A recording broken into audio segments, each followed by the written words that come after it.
Stay tuned for an important number to call for your baby's happiness. What's this baby doing? This baby boy's having a wonderful time playing with me and resting comfortably on his back. Hi, I'm Sally Foster, mother of two, and the inventor of the original Cozy Baby by Sally Lee. Cozy Baby is a bead-filled nest, specially designed to evenly support your baby's head, neck, and back. The baby rests in a deep pocket. His hands and feet are free to move. The baby feels held, and you can have a wonderful time playing together. I get lots of mail from satisfied moms and dads.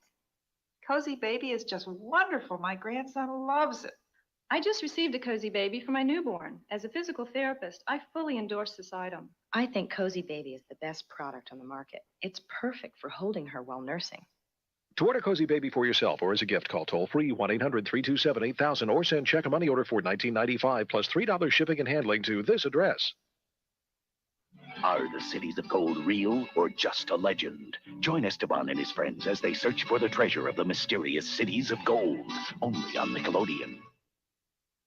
Time to check out the wildlife I've got captured here in my room, in my illustrated wildlife treasury. Hey, rhinoceros. It says here you sleep standing up and you only eat at night. This monkey holds his long nose up when he eats, and a duck-billed platypus has feet like a duck but is furry. They're all in my wildlife treasury. There are over 1,200 animal cards in all, with more than 200 dinosaur cards. Call now and we'll send you the first set of 24 cards on approval for $2.99. You'll also get this collector's case free, and 2 sets of cards free, and this tiger iron-on free. If you like everything, you'll get 3 sets of cards about every 4 weeks at the same low price. Hey, Jungle Jimmy. More wildlife treasury cards just came. Great! We could cancel after the next shipment. But we won't, will we, Mom? Call now to start your wildlife treasury.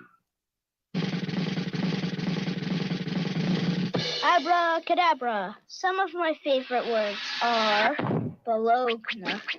Baloney. It sounds like mumbo jumbo. Yeah, mumbo jumbo. Kid. Mumbo jumbo. What it is? Yeah, mumbo jumbo. That's really weird. Nickelodeon. It's an old saying that magicians use. Nick is what you want. No, Nick is what I want. Yeah, it is.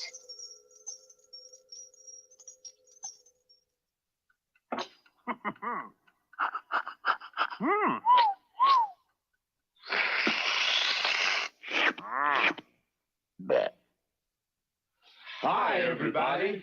We're the Temptations, and we're going to sing the Kids in Motion song for you. Kids in motion, everybody's dancing to the beat.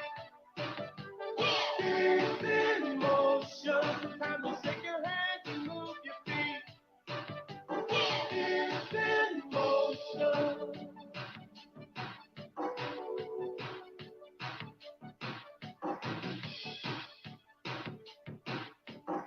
Here we go, loop-de-loo. Get that happy feeling singing and dancing to 81 of your favorite songs on 3 big albums presented by the Walt Disney Music Company. Children's Favorites 1, 2, and 3 brings you timeless tunes like Old MacDonald. Old MacDonald had a farm. E-I-E-I-O. Camp Down Races. Camp Down ladies sing this song. I've been working on a railroad. I've been working on the railroad. Oh, Susanna. Oh, Susanna. And dozens more. Order your song albums today and get your free bonus, a big illustrated lyric book. Plus, you'll receive 6 delightful stickers featuring your favorite Disney pals. That's right. You get 3 albums, 81 songs, a big lyric book, and 6 colorful stickers. All for $14.95 for records or cassettes. Here's how to order. To order, call 1-800-441-0300 or save $4 COD charges plus postage by mailing check or money order for $14.95 for records, $14.95 for cassettes, plus $2 shipping.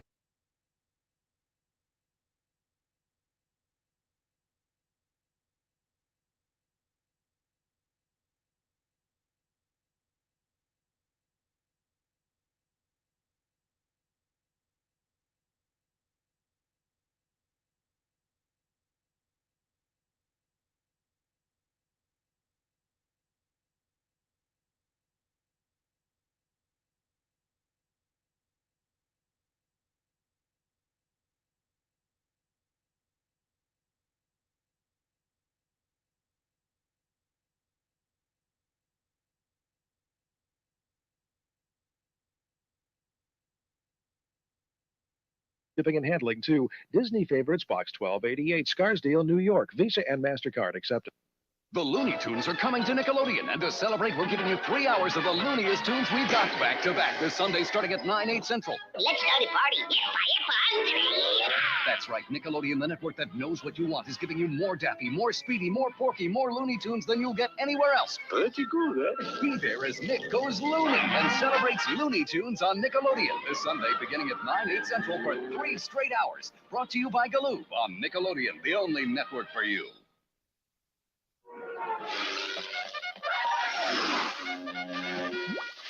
The Little Prince is coming your way, next on Nickelodeon.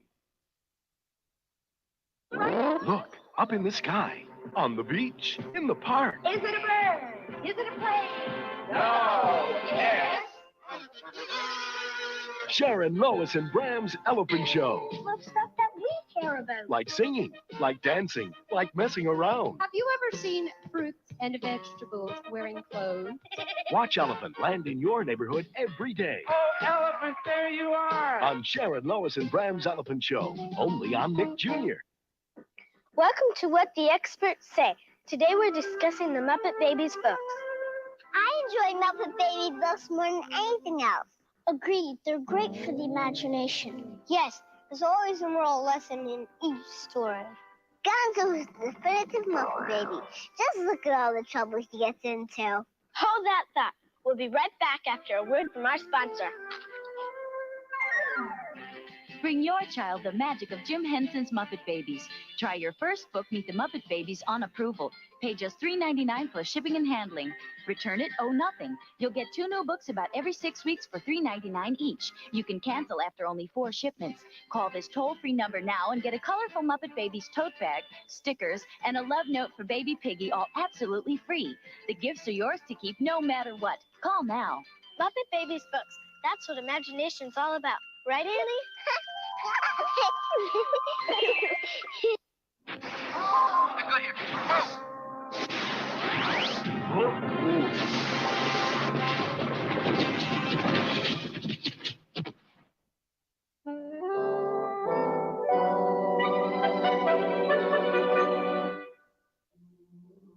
The Little Prince. We'll be back after these messages. It's cool. It's neat. A sparkling treat. You've never seen anything like this. Hey, we sparkle! We're new sparkle dress for kids. We're days cool and we sparkle if it's joy the wave. Give us a try and we'll sparkle up your day. Now you love the fresh and tea before you go to school. Sparkle fresh for kids, big fresh and cool. With sparkle, the real cool taste. Sparkle. Sparkle fresh for kids, sparkle so much. It gon' make you rush to brush. Down in Fraggle Rock. Down at Fraggle Rock. I love Fraggle Rock. Chris, why don't you read something? Do I have to? Well, dinner's not ready for an hour. But the Fraggles are really fun. Wow, Fraggles! The center of the... Now reading can be as enjoyable as watching Fraggle Rock on TV with the new Fraggle Rock Club. Jim Henson's family of Muppets make reading fun for your 3 to 7-year-old. Call now and get What's a Fraggle on approval for $3.99 plus delivery, a free book, and this Fraggle Rock record and tote bag. We'll send 2 books about every 6 weeks at $3.99 per book. You can cancel after 4 more shipments. But Fraggles loves to read. He's finally found books he really likes. Discovering the Fraggle Rock Club was a terrific idea. With free gifts, it pays to join the Fraggle Rock Club. Call this toll-free number now. You're watching Nickelodeon. Now back to The Little Prince.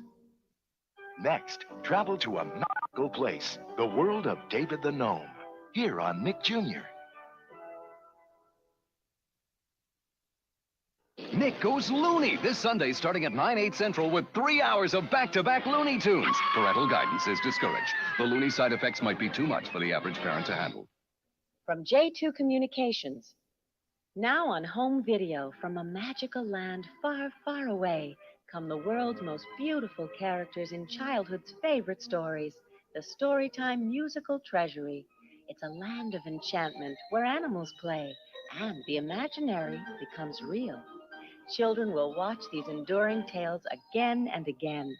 Order the Storytime Musical Treasury and you'll receive 2 videos to cherish, Peter and the Wolf and Carnival of the Animals.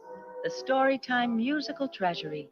Order now, and you'll also receive the classic Nutcracker at no extra charge. That's 3 videos for 1 low price. Order now. To order your Storytime videos and your bonus Nutcracker video, have your credit card ready and call 1-800-424-0700 or send $29.95 plus $4 shipping to Storytime Box 20, Department N, Los Angeles, California. Don't miss out on this fabulous video treasury. Call now 1-800-424-0700. When adults said, you can't do that on television, we did it. When adults said, don't you dare make a mess, we double dared you. Now, when adults make you watch their boring TV talk shows, Nickelodeon says, we got kid hosts, hot stars, and our own band, and put together a new kind of talk show where actions speak louder than words. So if you're sick of boring adult talk shows, remember, it's a new kind of talk show just for kids on Nickelodeon.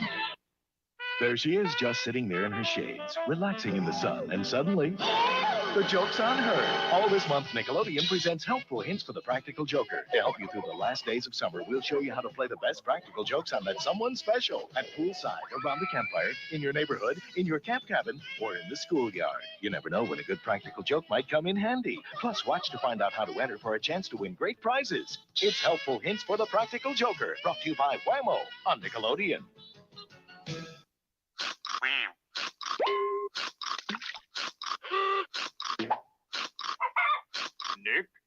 Nickelodeon.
Welcome, everyone. Except you, Morbid. You're not welcome. Suck. Hate you.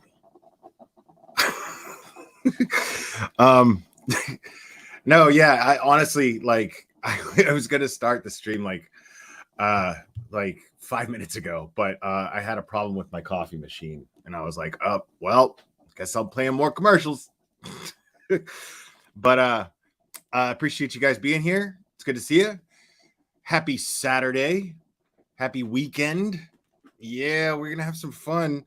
We had a special guest in our chat before it started. Yeah, we had a very, very special guest at the beginning of this. Yeah, so let's see. Zav Ghoul stopped in to say hello. Oh man, that confidence. Oof, you can feel it. Oh man. Hi. Wow, that was quick. Laughing, crying emojis.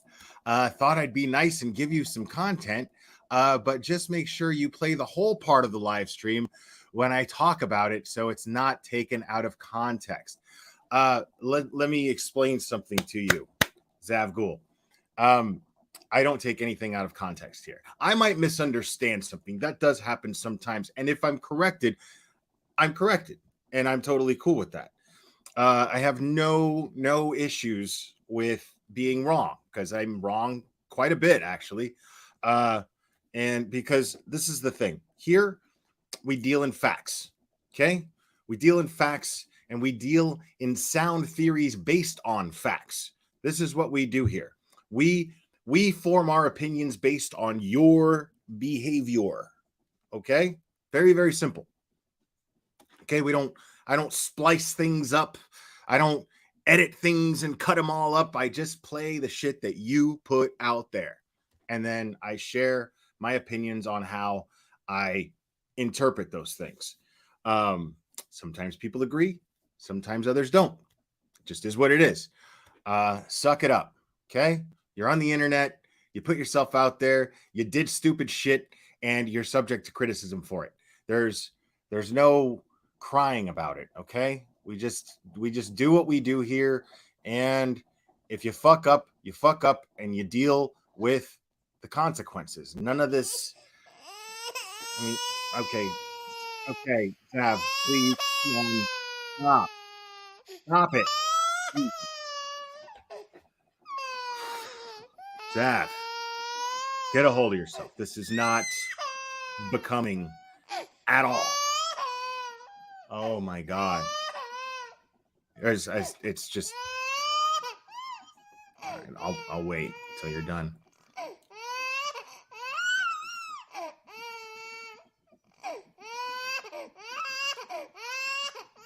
Really? Okay. Okay. Just checking. All right. I think you're done. You're done, right? She's done. She's done, folks. Okay. Oh my goodness. Okay, folks.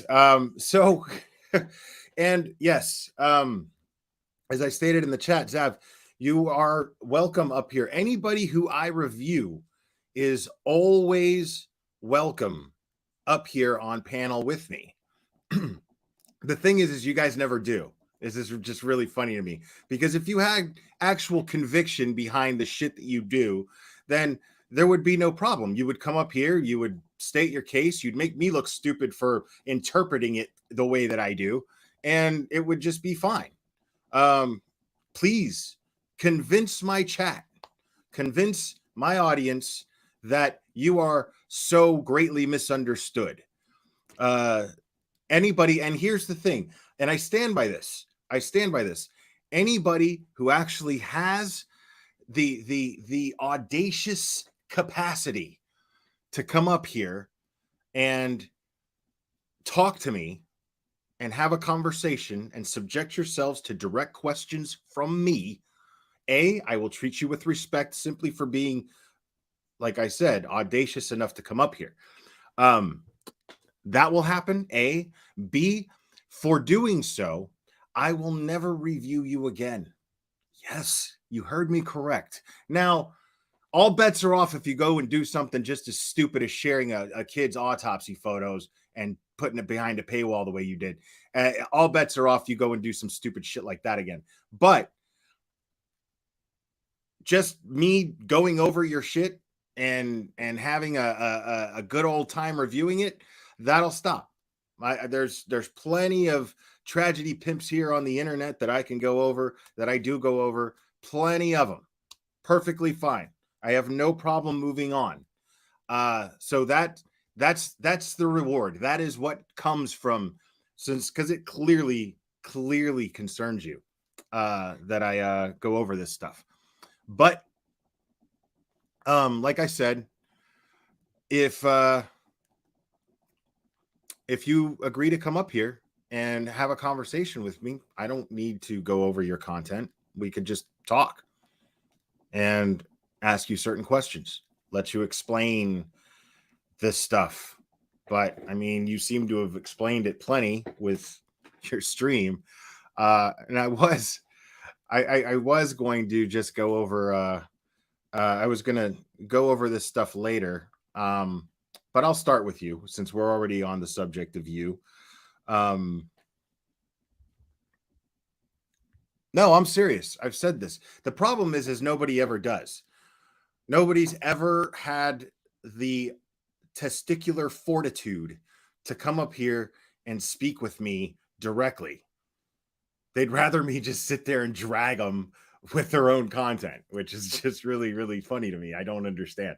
I do understand it, but it's just I don't understand what in their brain functions to where they think it's a better idea to just let me just keep doing what I do.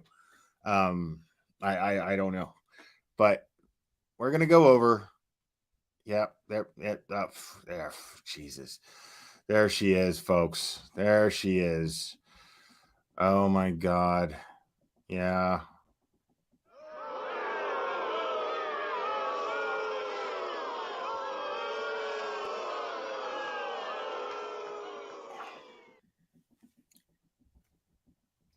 Okay. Asked me something, but the live was already over, so I don't know. I was a little bit confused what you were referring to. But She was hopefully confused, y'all. got Here, I'm the starting worst it from the timing beginning. to do that. Let's start it from the beginning. What's up, guys? I'm only 4 minutes late. Well, there's probably who's here. Is anybody even here? Gosh darn algorithm. You suck. Oh well, I'm gonna just keep on going live as much as possible and try to get it back. It's like I had to start from the beginning when I got remonetized. It was like I had to start all over. It was weird. Oh well, what are you gonna do? YouTube's got the worst timing to do that. Hey Patronus, hey Jamie. I love it. See, this is the lack of accountability is just hilarious to me. It's YouTube's fault. YouTube's got the worst timing to mess with her algorithm. No, it's not like you lost tens of thousands of subs simply because you did the most fucked up shit in the world and Brian Enton himself called you out on it. And then every other large creator who saw, well, if Brian Enton did it, well, then I guess we'll call her out too. So that's basically what happened. And so, yeah, that's going to mess with your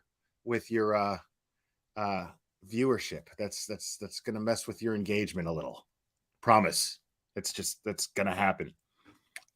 So, I mean, if you don't want things like this to happen, Stop breaking the law, asshole! thank you, Jim. Hey Jamie, I was But reading. it's just so funny, the lack of accountability there. It's YouTube's fault. Not I guess maybe I shouldn't have shown autopsy pictures of an 11-year-old murdered boy. That's not the problem. Problem is YouTube. YouTube picked the worst time for my engagement to get fucked with. Yikes. In your comments in the comment section of I think it was the last video. I was confused what you were meaning because you were in the comment section, right? It was after the live was over. It sounded like you were trying to maybe ask me something, but the live was already over, so I don't know. I was a little bit confused what you were referring to, but hopefully everything's okay. Hey Princess Megan, hey Patronus, Magpie. This is probably not going to be too long of a live because I want to work on the Courtney Clenny pre-records. I was working on this one, try to get those out. But I was just like, I'm always checking up on like Ruby and Jody to see what the heck's going on with them. Hey Katie, yay! I know, me too, because I've heard horror stories where people get denied that deserve to be monetized. Like you know what I'm saying? Like mine was for reuse content, which I do reuse content, but you know what I'm saying? There's a certain way you could use it, and you should be okay. So yeah, I proved it to them, and they were okay. You know, they accepted my appeal. They give you like 5 minutes to do a video to explain like basically everything about your channel and why they made a mistake on demonetizing you. But I've heard like horror stories where people that have really good channels lose because they don't understand maybe what needs to be in the appeal video and stuff. You know what I'm saying? Because it's like I did some research, and from when it happened to Plunder, it always feared me. I'm always like, man, that could happen to any one of us. You know what I'm saying? Especially true crime, because we use a lot of news clips. If we're not out there on the streets, reporting ourselves, we're going to have to use clips. It's called so fair I was use. always worried about that. So I always did. I did some research, and I feel like I knew what needed to be in the. People, what are those two words we love so much here? What are those two words we love so much here? And then I'll explain what constitutes those two words. Type them in the chat.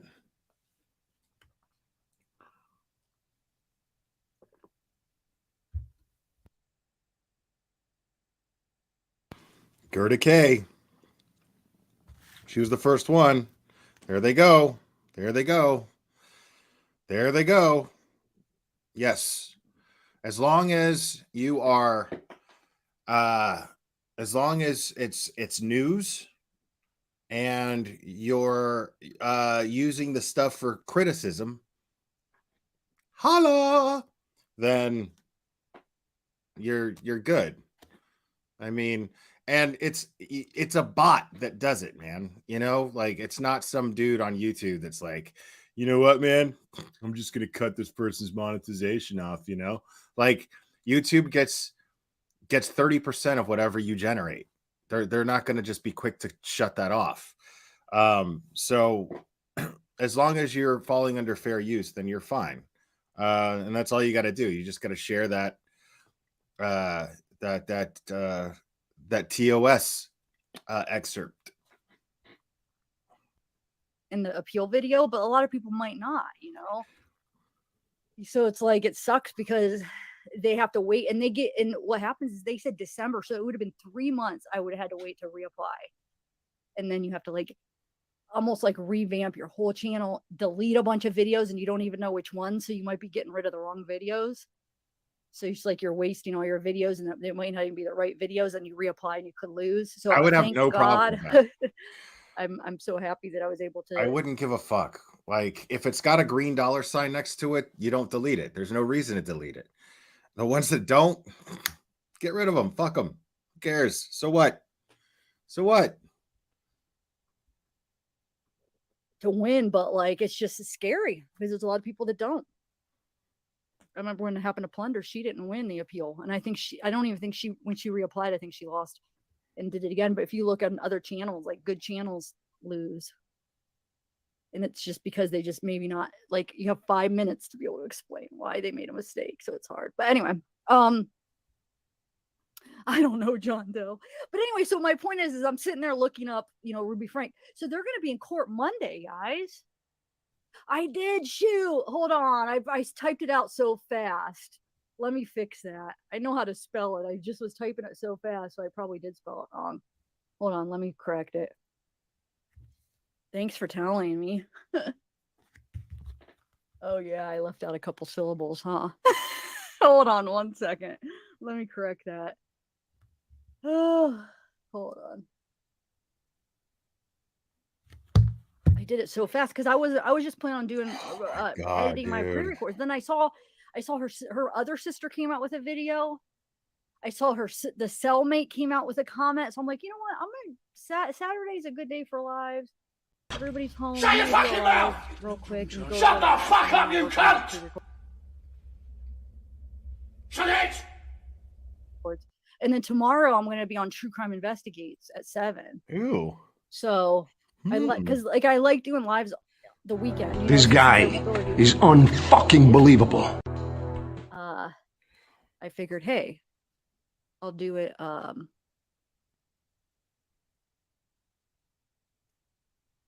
do it. Sorry, today. Sorry, I'm trying to correct this, and I have it on. No, that's wrong. All right, there we go. Okay. Me and my eye, I'm having trouble. Okay. So yeah, her son a post or a comment. I have to read it to you. It's pretty interesting what she said about her. So I got my license renewed today, and wait, why is that not letting me do that? Hold on a second. I'm like, I feel like I have something in my eye. Do you have something in your eye? You have something in your eye? Give me 1 second, guys. I just have to correct this. And anyway, I'm like seeing double. I cannot even see what that says for some reason. Like I can't. I'm retarded.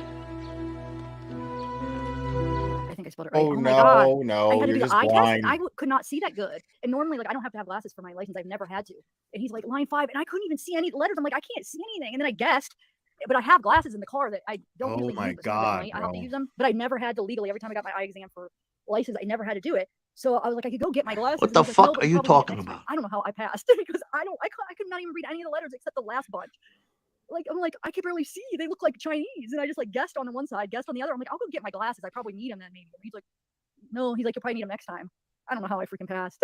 So you do like like line 5, you do on the left side and the right side. Those two, I had no idea what they were. And then the last one where it's in the middle, I was able to see. Like, oh my God. Unless if that's all they require, maybe it's fine that I didn't know the two sides, but he even said probably next time you'll need. But anyway, my point is I think I'm seeing worse today than normal because I can't see. Did I spell narcissistic right? The letters when I'm looking at them, because I have my YouTube up over here. When I look at that, like the S's and I's are all like, I can't even see them clear. So hopefully I spelled it right this time. N-A-R. Can you just get to the I-S-T-I-C. Yeah, Boy, cunt. I'm seeing it right. Yes, thank you. All right. Anyway, Just get hey, to it. Peyton. Hey, John Doe. A digit ratio fail of 10% isn't conclusive either. Patricia Sell. Boring. Hey, Glare. Remember for 10 months. Thank you. Wait. Hold on. I'm missing. Let me see what you guys are talking about. Okay, here we go. I know it is, and it sucks because there's channels that deserve it that they just don't know what to include on the appeal video because they don't really tell you much. I only knew because I did research on it because it always feared me. I was like, it's gonna happen to me because I use reused clips and it's just like the robot. You know what I'm saying? It goes on, and if you used it, and then, but I know that. So basically, she feels there are channels that deserve to get demonetized. There are. She's just not one of them. There are channels that deserve to get demonetized, but not a channel that constantly is on the defense making excuses for sharing a murdered child's autopsy photos behind a paywall. That deserves some cash there. That definitely deserves some sort of monetary gain. Most definitely. Money. Yes, thank you, Ford.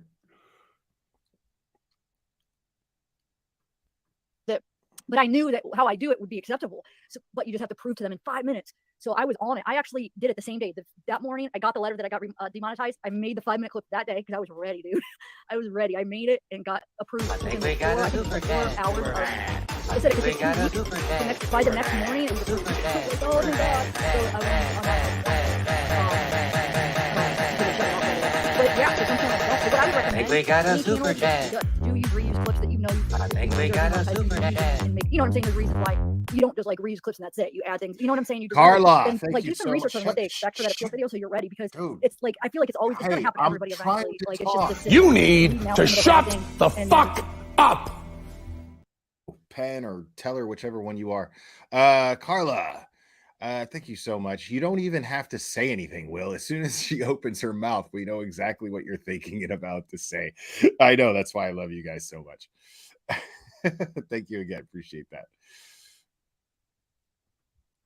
And so just like I would do research and then so you're ready when it happens, you're able to understand, what needs to be in it, So anyway, yeah, that was always a big fear. And then when it happened, I was like, YouTube's got the worst timing because but here's the thing. I did research when I was researching it.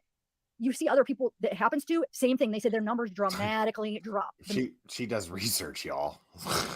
Minute that happens, the numbers just drop like dramatically. There was like some videos show you it's like from like some of them were like, for instance, like 20,000 to drop to like 500, and that's what happened to me. So it's like I have to start all over. And I think, yeah, the whole ordeal that happened to me, months ago, that hurt my numbers a little bit. But this is what's really hurting. So if you look at this is about a little over a week ago this happened. Ever since then, it's just like dramatic. Yeah. So it's like they're not like they're restarting, so they're not recommending. It's like I'm starting at the beginning again.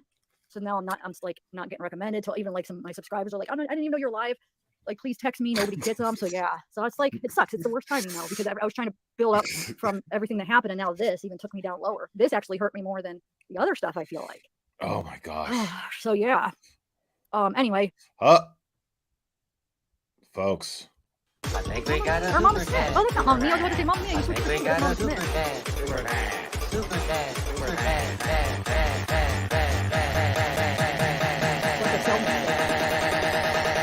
I think we got a super chat.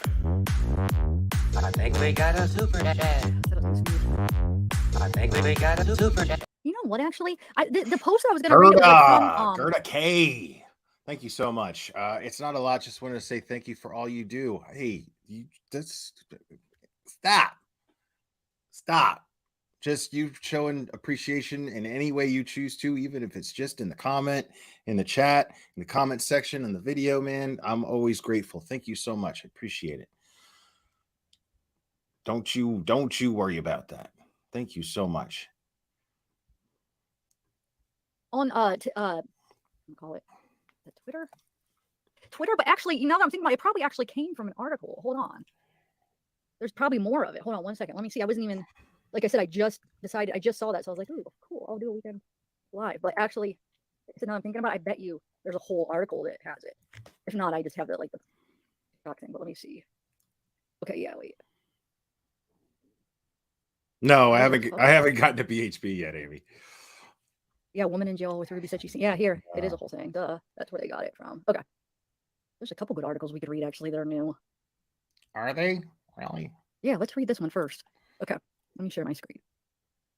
I know, me too. Everything is just like when it rains, it's my blue, God. Oh my goodness. That's always how my life has been, and that's when I feel like the biggest change really for me, you know, like the biggest things happen. Like, the horrible, like bad things.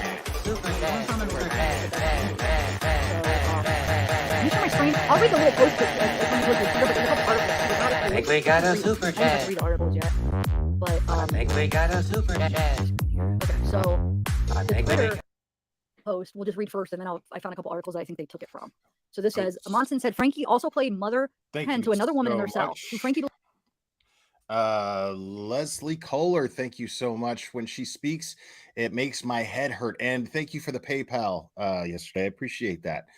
I don't see the PayPals or the Cash Apps usually when I'm live, so I don't get the chance to say thank you for them. But thank you for the PayPal yesterday. I appreciate that. Thank you.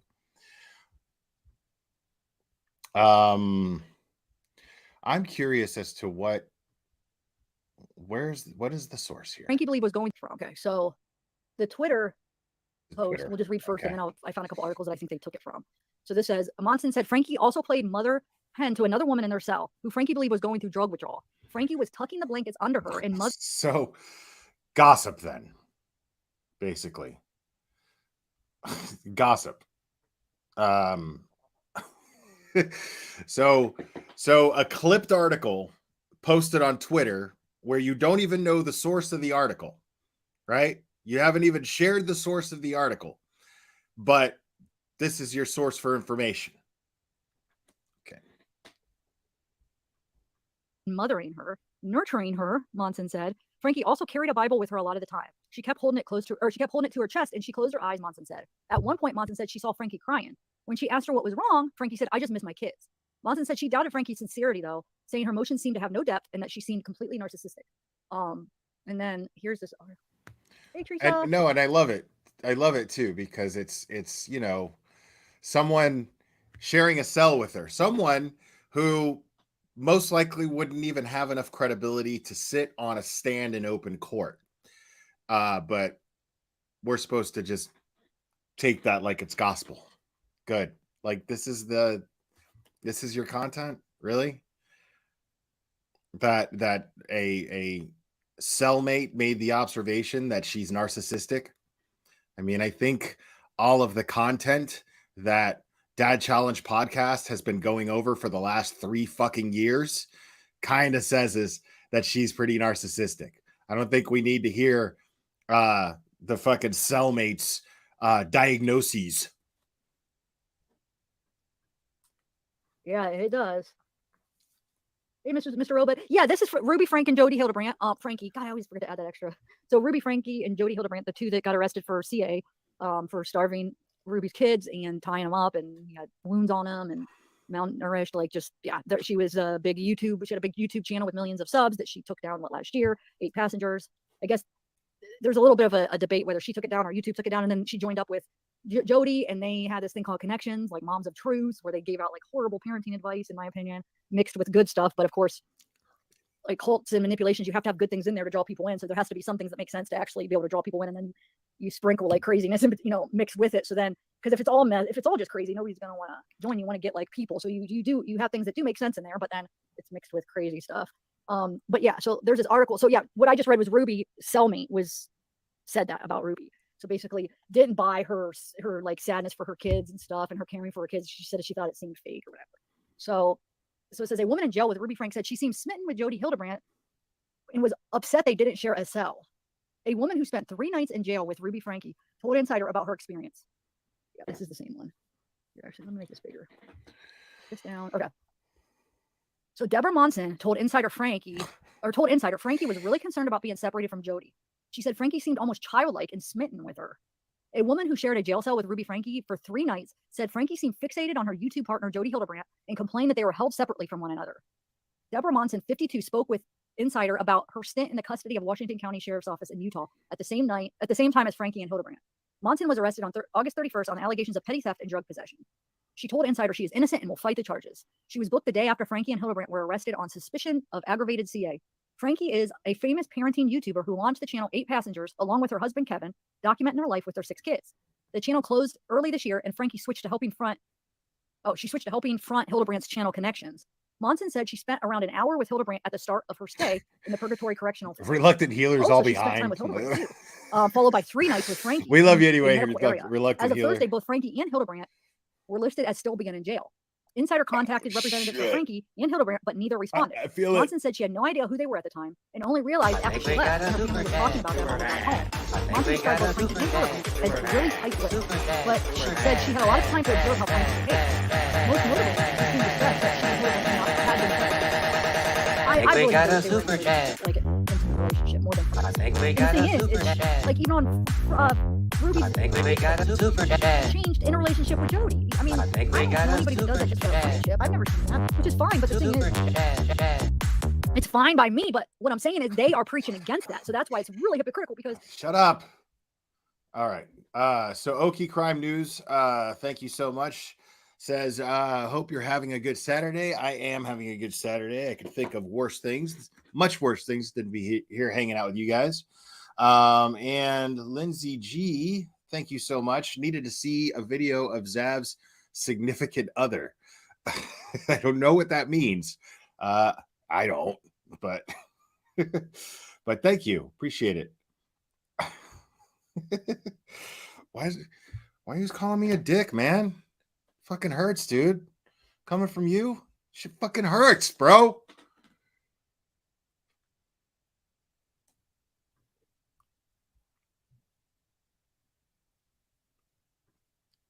No, DT, you don't need to time anybody out for super chats today, man. Yo, great live the other day too, Deets, because you were like, oh man, y'all. If you aren't used to seeing Deets get mad, like watch her last live, dude. Because I was like, I mean, I was mad, but man, she was mad, dude. Like, and rightfully so. Go watch it and find out why. Dick Tim, welcome. Thank you for becoming a member, Dick Tim. It's not very creative, but I gotta say, you win handle of the day.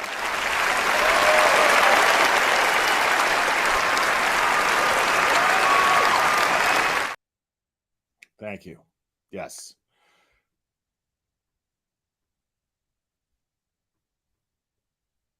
All right.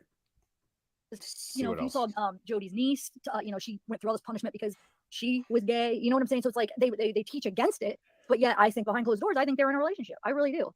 I feel pretty confident about that. I think it's more than just friends. I'm sorry. Yeah, definitely. Yep. Crime Watcher.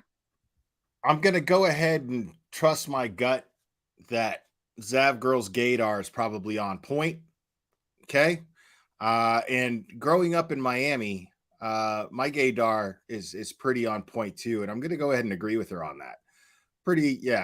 There's definitely something, much more than, I mean, either they're engaged in this type of relationship or they're fighting the urge. But there's something definitely deeper than just two people who agree on parenting and like tag team abusing kids in their free time. Sorry, but yeah, there's definitely something more going on there in my opinion. But yeah. I don't think they would admit it, but And then you saw, I played the clip where Jody's niece said, they asked, the interviewer asked, well, do you think Jody is, gay? And she says, well, she would never admit it. But one time she did say to her that, well, if she ever got in a relationship with one of her friends, like a girlfriend, it would be different because she would have this deep emotional connection with them. And her niece is like, yeah, that's called being gay. I mean, it's called like a relationship. I mean, what do you mean? That's how it is. If it's real, But anyway, so let's finish reading this. So she said, God, how long are they going to keep us in here? Ruby said that. And why did they separate me and Jody? Monson said. She said, I can't understand why they separated me and my friend. Frankie was really, really concerned about Hildebrandt, she said, and wanted to see her, wanted to talk to her. Monson said Frankie was interested after she let her know that she was briefly held alongside Hildebrandt. So now, after she knew Monson got to interact with Hildebrandt, this is what it sounds like she's saying, that now she's interested in this Monson. Right? I think that's what she's saying. Yeah, because she's like, oh, what did she say? How did she act? Did she say anything at all? So Ruby's asking the cellmate because knowing that all right, we'll do that and then. All right, because I don't care about anything that she's talking about. Yes. There's a reason why I'm not talking about that shit. So this is even the though Rue Crew Vlogs. She has a channel. I've been talking about the Ruby Frank, Jody Hildebrandt thing. But we talk about crime cases, folks. We don't talk about, what did the cellmate say? I mean, I don't give a fuck about gossip, people. I don't do gossip here. This is ridiculous. Also, it's like the whole family. Both sisters have channels. The mom has a channel. I don't know, maybe how many sisters does she have? Ruby, I mean. So this is one of her sisters. So she came out. Brandy came out. The other came out a few days ago too that we watched. Like I said, we can watch that over if you want, but let's watch this one because we haven't watched this together. All right. I'm speaking today about my sister Ruby Frankie, who was arrested a few weeks ago for child abuse. By now, you probably know that. You also probably have seen my sister Bonnie's video. I was about to post a video yesterday or today and just couldn't bring myself to do it. I've been trying to gather my thoughts for several weeks, and I don't think I'm ever going to have my thoughts completely put together here because it's involved so many people. There's so many little details. I am not going to be a news update. I will not update you on news. I will not give all of the little nitty-gritty details. I know I don't need to sit here and defend myself. I know I don't need to go into the history of what has happened. So we'll see where this goes and how much I get into. But the past few weeks have been extremely hard. Not only did all that happen with Ruby, but I had just moved to a new state and Landon had to go back to Utah to finish up his dissertation for his degree. And so I've been settling into a new home with the kids without his help, and all of this fell down. So I literally have not had the physical or emotional capacity to address anyone, nor do I need to address anyone. But here we are. 3 years ago, well, at least I didn't hear it in my head. Give me a transitional bridge to move over into what I now know is truth. So I would leave my therapy sessions and I would feel heard, but I'd still go back into my eating disorder behaviors and control and being really nice and helpful and friendly. I didn't really heal. My soul wasn't healing. So I went into graduate school sick. And I learned all the principles in graduate school, and I went out to work with drug addicts. It was my very first job. And as I sat across from my very first clients, he presented in a very, what I'll call agile. Let's get to the excuse making. Here we go. Ray, Jamie.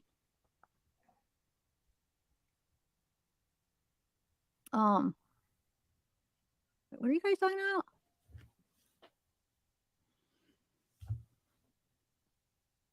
Whoa, what is going on in chat? Like I said, yeah, I'm gonna be at 7 o'clock Eastern time. Wait, Claire, what are you saying? I'm gonna be on the True Crime Investigates if you want to come check it out. Deets, you're over here. I set it up. I totally set it up to where people would go over there and watch your stream. I mean, I didn't share a link. I probably should have shared a link, but I set it up to where people will go over there, watch your stream, because they'd be wondering why you got mad. And then now you're just giving it all away in the chat. Okay. My clickbait was working. Okay. Deets, it was working. Damn it.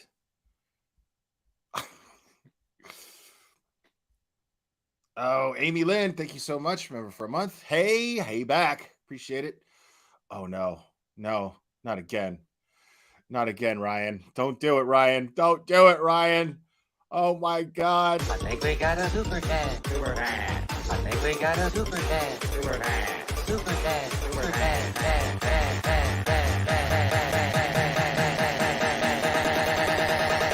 I think we got a super chat. I think we got a super chat. I think we got a super chat. I think we got a super chat. Okay, thank you so much for that, Ryan. We love it every time. V. Kaser, I think that's how you say it. Zav's chair is red. Will's cup is blue. I'm enjoying my Saturday night with all of you. Let's dance. I think we got a super chat. Super chat. I think we got a super chat. Super chat. Super chat. Super chat. Okay. That merited a second dance. There you go. Thank you so much. All right. Oh my gosh, people. You're killing me. You're killing me. I think we got a super chat. Wait, what build up there? I think we got a super chat. Super chat. Super chat. Super chat.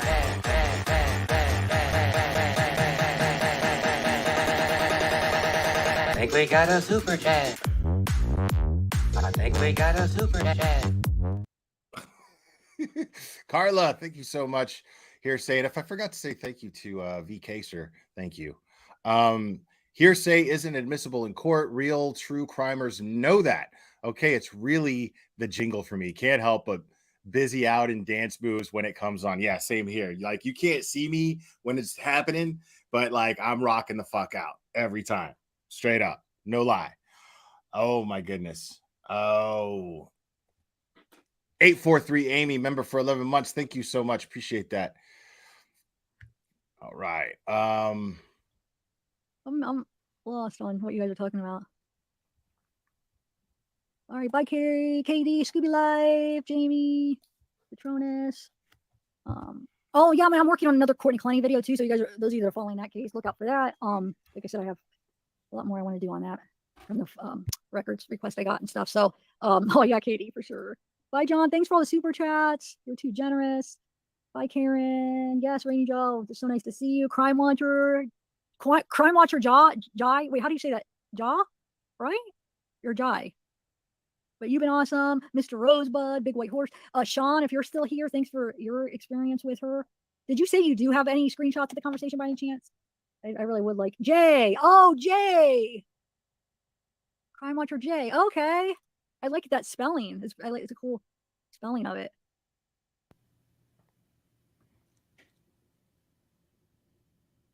Okay, that's funny. Don't starve.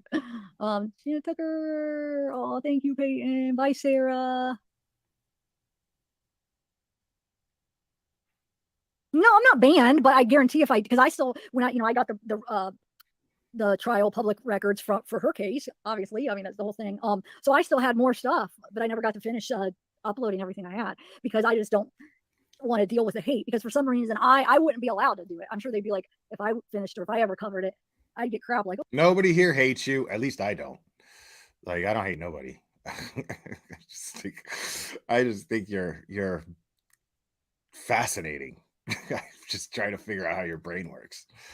Oh, the trial's over. Why you leave this family alone? But yeah, others could, others are putting out new stuff. It's okay. But no, I'm not banned, but I just know I would get crap if I tried to do anything more on it, which is, it's stupid because I should still be allowed to talk about the case, but oh well. But no, I'm not banned. It's just a choice that I'm making because I don't want to deal with people trying to, just coming at me because I don't know.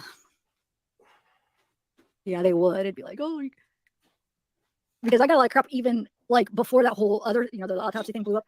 Even the fact that I was just like talking about the case, some people have a problem, and it's just like true crime. Like, I want to talk about old cases. You know what I'm saying? Like, we talk about old cases all the time, and just because somebody's trial's over with doesn't mean we can't talk about old cases. I don't only talk about current cases.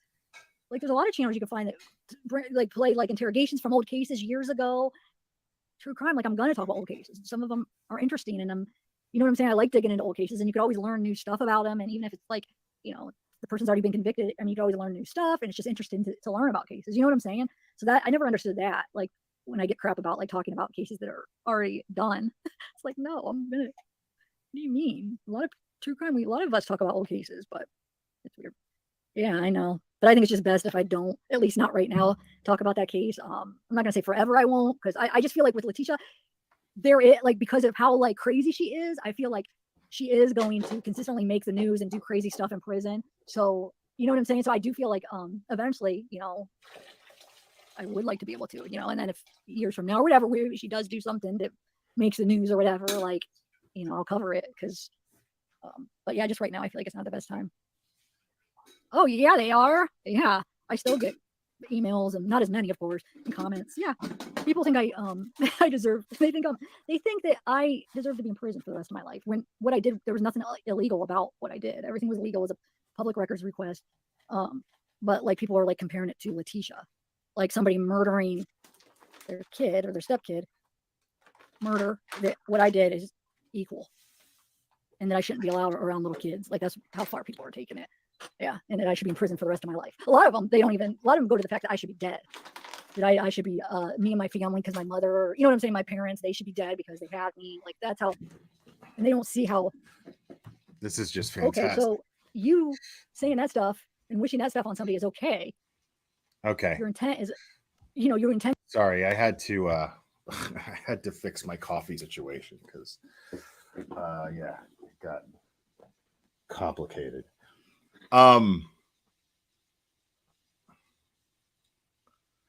So let's go through that again, because it blows my mind. It absolutely just fucking blows my mind.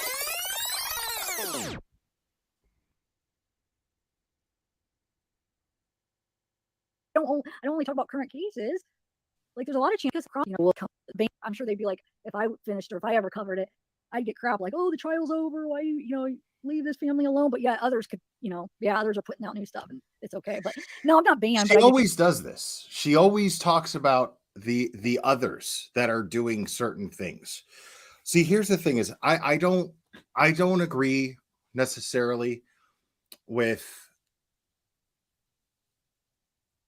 There's a reason why I no longer talk about the Gannon Stout case, because it was a very personal case to me. I didn't know the family. I don't know this family personally. I don't mean it like that, but there was just something about it that hit home, and all I wanted was closure. I got that closure. Okay. I have no interest in knowing what Letitia's life is like in prison. I also feel as though if I'm thinking on a level of empathy, right?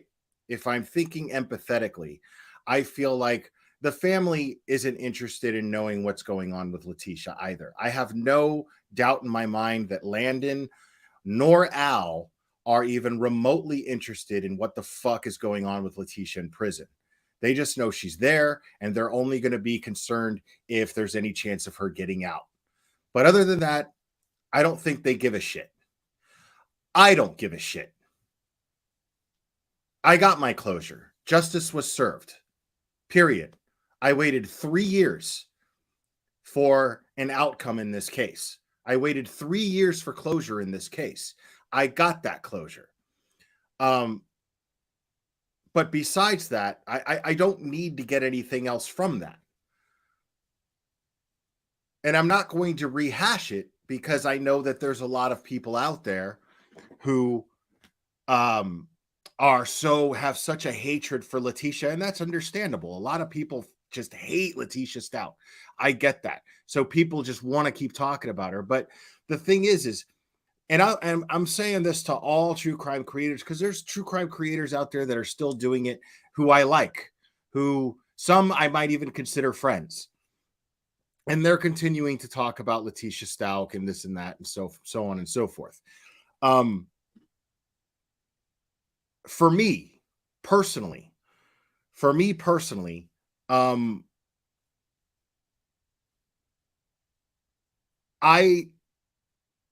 one of my observations of Letitia Stout is she loves attention.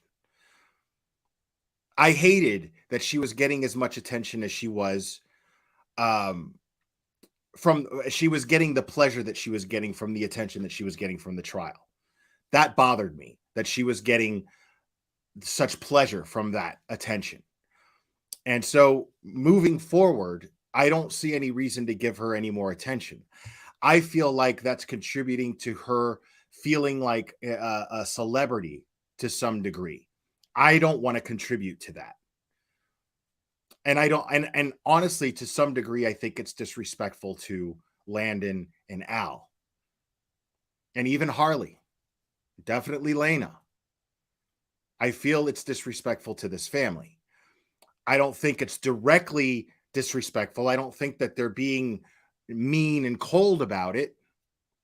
But we already know what Zav Girl's intentions are. Some are very self-serving. Some are just like, I can't believe this bitch, you know?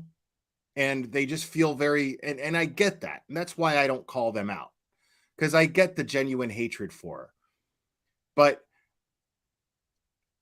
I like to think that I'm capable of seeing past my hatred for this person and thinking about how this family feels.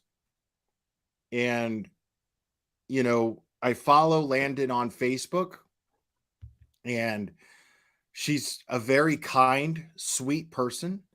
And she does not give Letitia anything. She doesn't mention her name ever. Everything is always a tribute to Gannon and her kids. And it's mostly her current children now. It's mostly the children she has now. She's grateful for the family that she has today. So by setting that example, I feel the respectful thing to do for her is to follow that example. Now, do I have the right to do other things and start following Letitia and what her prison is like? Sure, I have the right to do it, but is it the right thing to do necessarily? Do we care about victims more than we care about content? Do we care about victims more than we care about the hatred that we have for the perpetrator? I have to ask myself that. Now, that's up to you to ask yourself that. That's none of my business. That's between you and you. I don't give a shit. But I'm explaining why I will not go over that stuff anymore, because I got my closure. Period.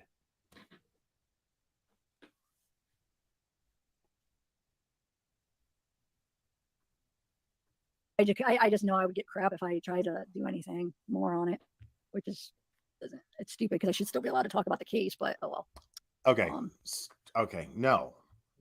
I mean, you're allowed to talk about the case. Nobody's stopping you from talking about the case. You just know that you're going to get more shit for doing so, because on a moral level, you lost the right to do that. Now, on a legal level, you have every right to do it. You could do whatever the fuck you want. Nobody's saying that you can't do this and you can't do that. You can absolutely do these things. But you have proven that you have no respect for this child or his family. So therefore, nobody wants to hear this shit from you.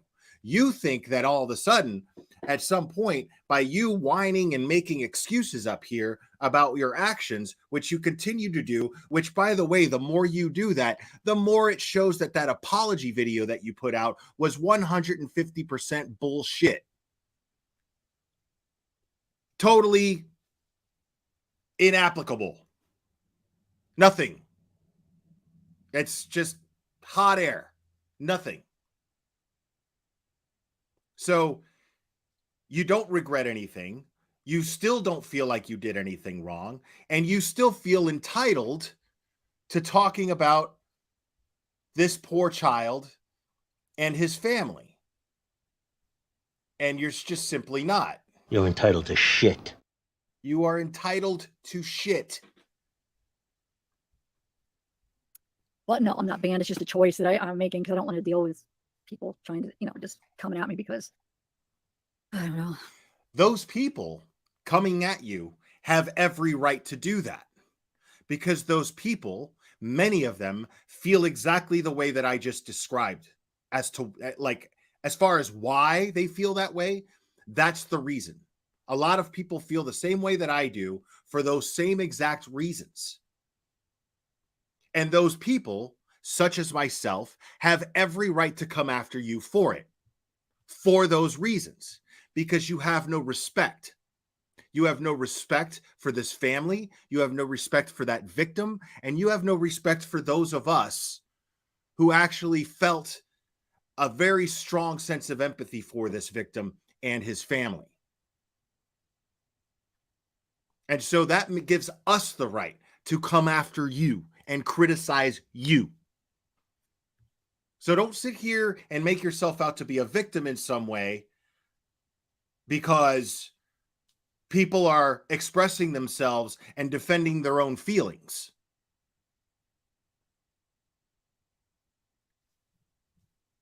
Like, this is the thing, is I'm never going to try to shut somebody up. That is not what I do here. I don't try to take people down. I don't report their channels. I don't do those things. What I do is, the way that I see it, my philosophy is, okay, you have the right to say whatever you want, but I have the right to express how I feel about those things. And that's all I'm doing. So if you're going to talk about these things, and if you feel so fucking entitled, and you have so much fucking conviction behind how much right you have to do it, well, then you should be able to take the criticism without whining and bitching about it. Period.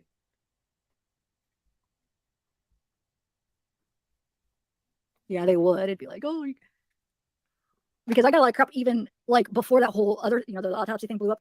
Even the fact that I was just like talking about the case. Some people have a problem, and it's just like true crime. Like, I want to talk about old cases. You know what I'm saying? Like, we talk about old cases all the time, and just because somebody's trial's over with doesn't mean we can't talk about old cases. I don't only talk about current cases. Like, there's a lot of channels you can find that like play like interrogations from old cases years ago. Sure. I'm like, I'm gonna talk about old cases. Some of them are interesting, but and here's the thing. You know what I'm saying? I like digging into. Is those channels, none of them did what you did. This is what you're not understanding. See, this is the mentality of somebody who still does not understand what she did wrong. And the reason for that is my theory, because I'm not a mental health professional, but my theory is that this is somebody who's incapable of empathy. My life experience tells me this, because I've known a lot of people. I've been in a lot of situations in my life, and I've known a lot of different people. And I've met shitty people who have changed for the better, because deep down in their hearts, they're not really shitty people. But shitty people who something jolted them and woke them up, and then they were like, shit, all right, well, now I got to start fresh, and I got to earn everyone's trust. I got to earn everyone's respect and show them that I'm not this shitty person. Why? Because they considered those people's feelings. They considered the feelings of everyone in their environment, in their personal environment. They considered this and went, you know what? I feel like fuck, shit. All right. It's time to just eat the dick and start fresh and take whatever consequences come from that and build from ground zero. And then there's people who are just decent people, and they don't, they have the ability to refrain from making bad decisions. For the most part, everybody makes mistakes, but some people just have a talent for not making bad decisions. Great. And then there's other people who are shitty people and think that everyone else is the problem. Now, to some degree, I understand that. To some degree, it's like, well, wait a minute, because like on YouTube, you get a lot of mob mentality. That happens a lot here. I'm not talking about that. But she's using that as though she did nothing wrong. She's acting like she's the victim of the mob mentality. And that Brian Etten targeted her, and everyone is just going, oh my God. And she's just sitting here making excuses without ever acknowledging once that what she did was actually disrespectful and hurtful.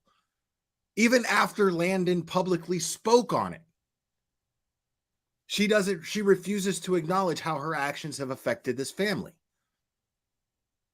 I mean, Like at no point has she ever been like, well, fuck, I didn't really think of it that way. And I'm just going to do what I got to do to earn everyone's respect back. I mean, the least that she could do is sit here and go, you know what? I fucked up when it came to this case, and I probably shouldn't talk about it anymore. I fucked up the moral okay, the moral pass to get to talk about this case. And just own it and talk about literally any other case. There's tons of cases to talk about. But here, this is my theory. My theory is what this person is doing right now is out loud contemplating on talking about the case anyway and getting hate views. Because right here, I'll tell you right now, okay? She has 1.6 thousand views from 5 hours ago, okay? 1.6 thousand views from 5 hours ago, which is not bad in consideration to everything that she's been saying. But I don't think that she would be having those views if she wasn't going on this shitty little rant right here. Because there was only 100 people in her chat when she was talking about the other stupid shit that she was talking about with Ruby Frankie. Nobody gave a fuck.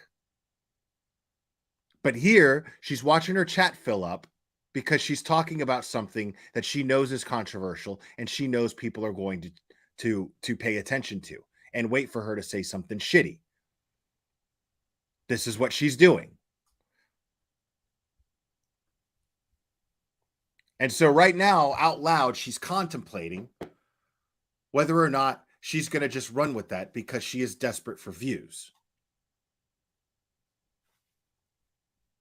Because everything that she talked about outside of the Ruby Frankie thing was how she needs to go live more to get more engagement because she's worried about the engagement. And B, she was worried about her monetization. So she's telling you exactly what matters to her as far as her channel goes and all that matters to her as far as her channel goes. Nobody's saying that it's not okay to worry about the money you're making. That's cool. That's fine. This is an income for a lot of people that they depend on. And it's an honest way to make income as long as you're not doing shitty, fucked up things. If you're just putting out content that people enjoy and it's not victimizing anybody, more power to you. Make all the money in the world. That's fine. Nobody's going to criticize you for that. But if you're sitting here and you're looking for some excuse to do something shitty because you think that it's going to get you more engagement, well, then you're exactly a tragedy pimp. You're exactly what people call tragedy pimps. You're exactly why.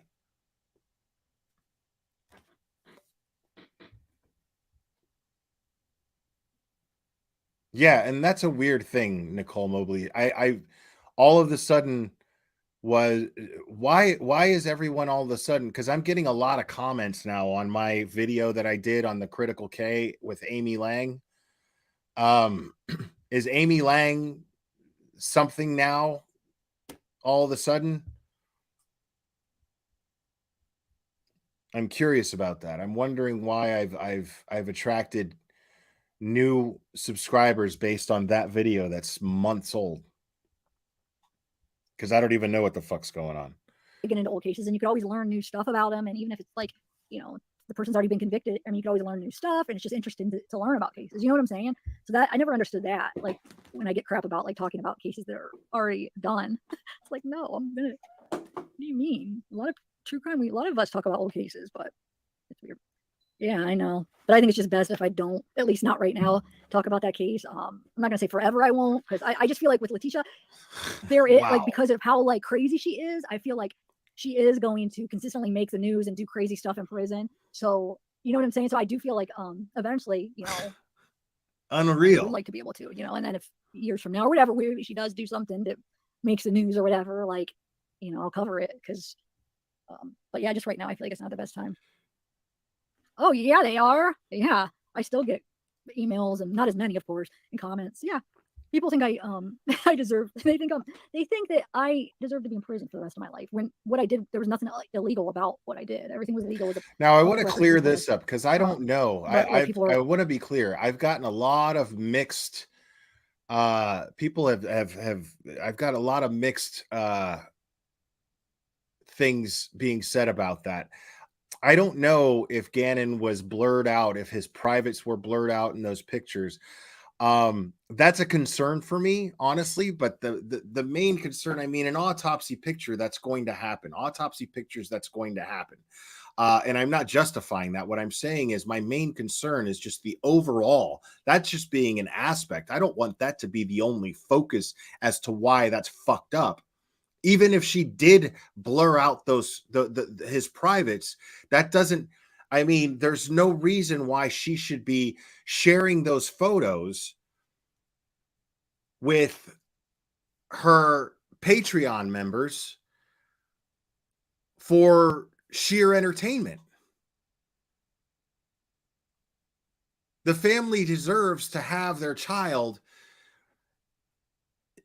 The family deserves to have the pleasant images of their child, you know, remembered in a preserved manner, in a beautiful preserved manner. They deserve those memories preserved.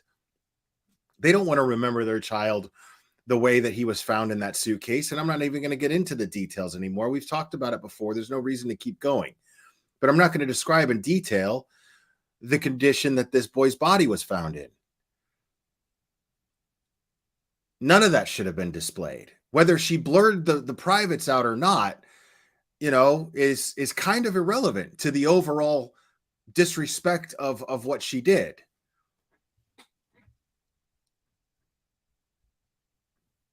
Or like comparing it to Letitia, like somebody murdering their kid or their stepkid. Murder, that what I did is equal, and that I shouldn't be allowed around little kids. Like that's how far people are taking it. Yeah, and that I should be in prison for the rest of my life. A lot of them go to the fact that I should see. Like now she's the victim, you know.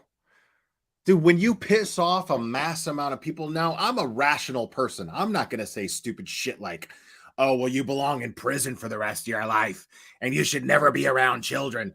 I'm not going to say that. I don't think that she was being, you know, morbid, for the sake of being morbid and going, look at how disgusting this is. She was doing it to make money. She was doing it to shock. She was taking advantage of the fact that it was that these were shocking images and that she figured sick people would pay for them.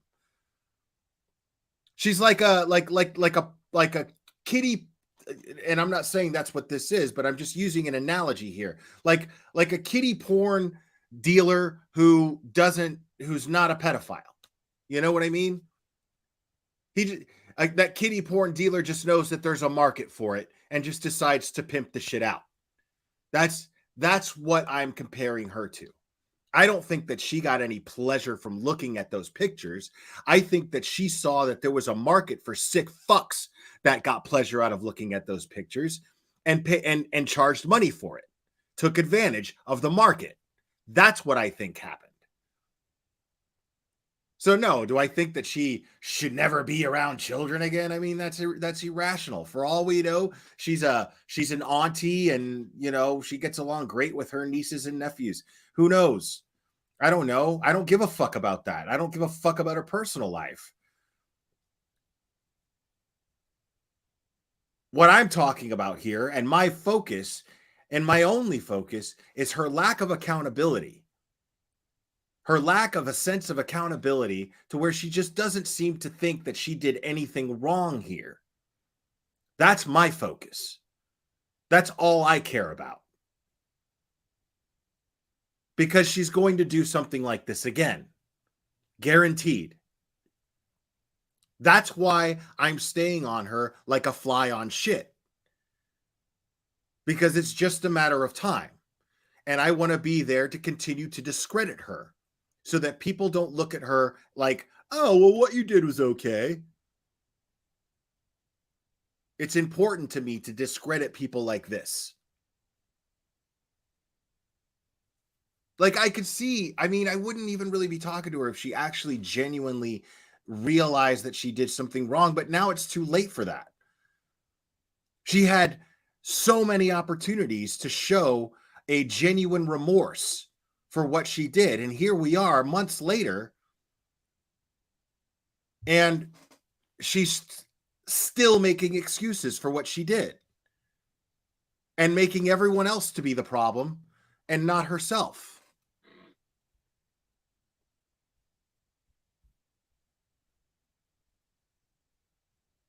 Exactly, Dietz. I think it was just a lack of empathy and awareness as to what she was doing to Gannon's family. Exactly. I don't think she had malicious intent. I think she was ignorant in that situation. And I agree with you, but I believe the intent came off as malicious. It was careless, but that carelessness was driven by greed. She was greedy.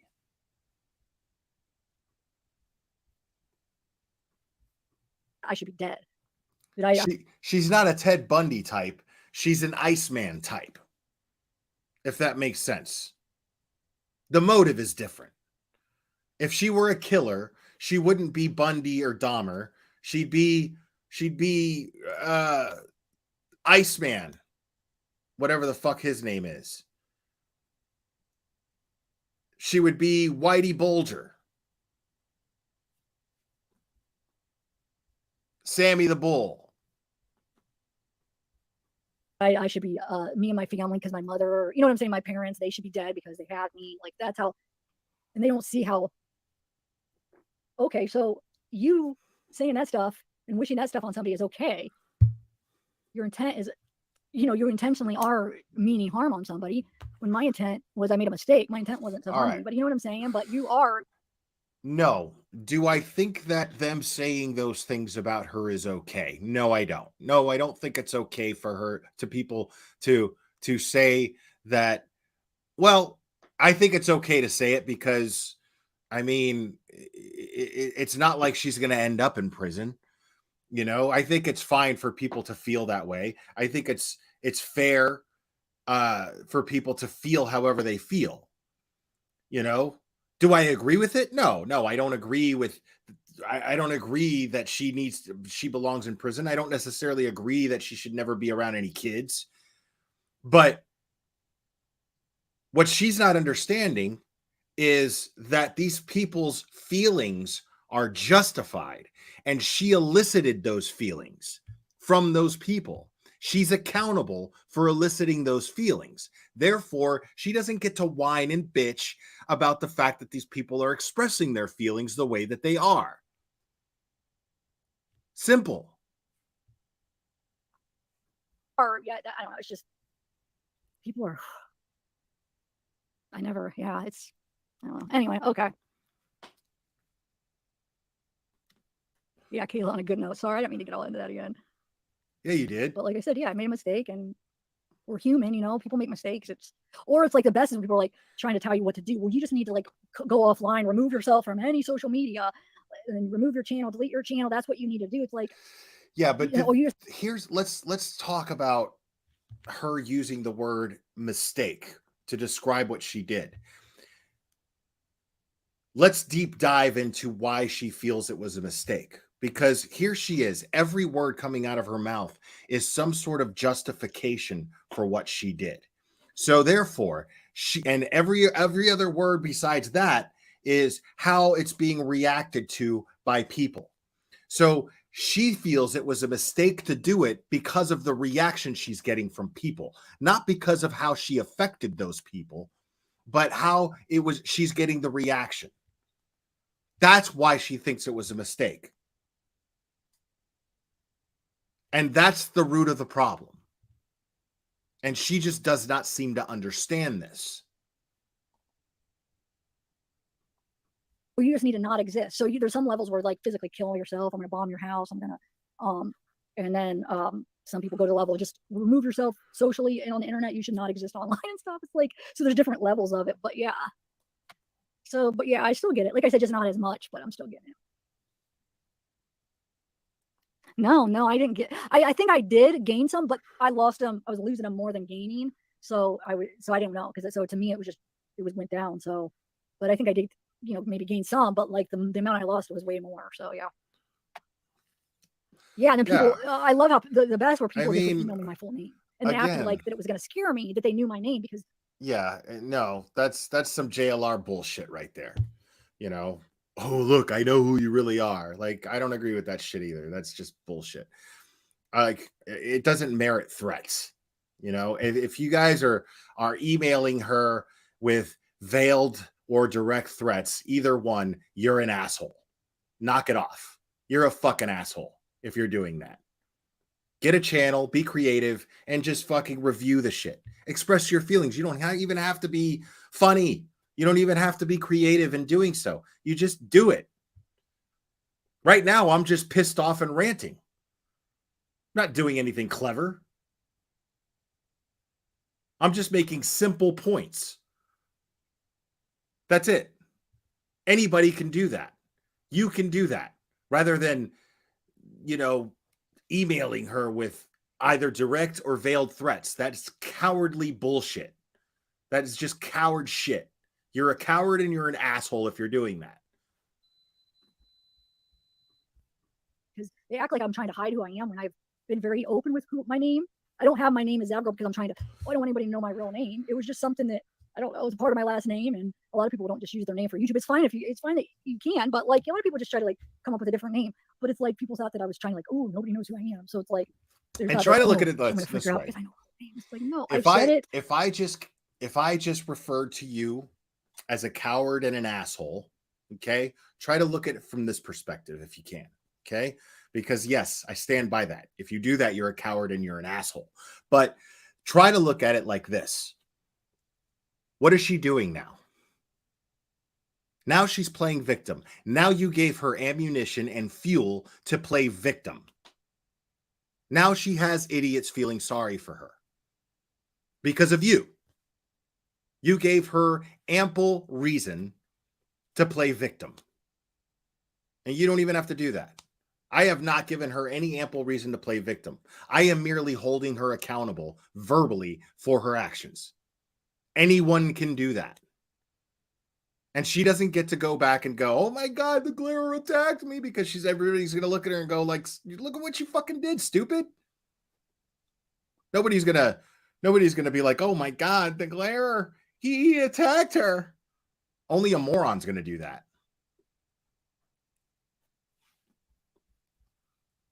Yes, Calamity Jade. Yes, we're in agreement. I've done lives outside my family's pizza shop. I've never tried to hide my name. And then like my record. Oh, you have a criminal record. Oh, we have your records. And then another YouTube, I'm not going to name the channel, but another YouTuber, she tried to act like my criminal record was like some awful thing. And so she's like, well, I heard about her record. And yeah, like basically like insinuating that I have this like the record, if people would know, it'd be horrible, but I'm not going to say what it is. So making people think that I have this bad, like the record I have is like this bad record that, I'm hiding and makes me a horrible person. Yeah, when that's I've been bullshit honest too. I don't give a shit about her what record. my charges were and how it happened and everything. And it has nothing. There's nothing to do. There's no violence. There's no kids involved. So she made her, and she has a big channel. So she made her people believe that what she saw, like that I have this record that's horrible, when it's not. I've been open about it. It's something I actually didn't do, but my best friend. And so she threw me under the bus and basically blamed me for something she did. Okay, 4 felonies. I had to go through a program, but I've talked about it a million times on my channel, so I wasn't even ever trying to hide it. And it was drug related. And I didn't do it, but she called the pharmacy, pretended to be a doctor. I mean, to get a script, see, and look, and then I was working at the pharmacy at the.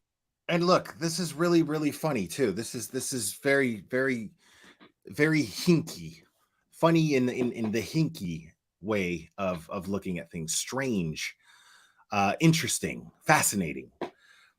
This is funny because here she is, and she is not taking any accountability. Now, let's just say, for instance, that she's telling the truth. Let's just say, for instance, that her friend threw her under the bus, right?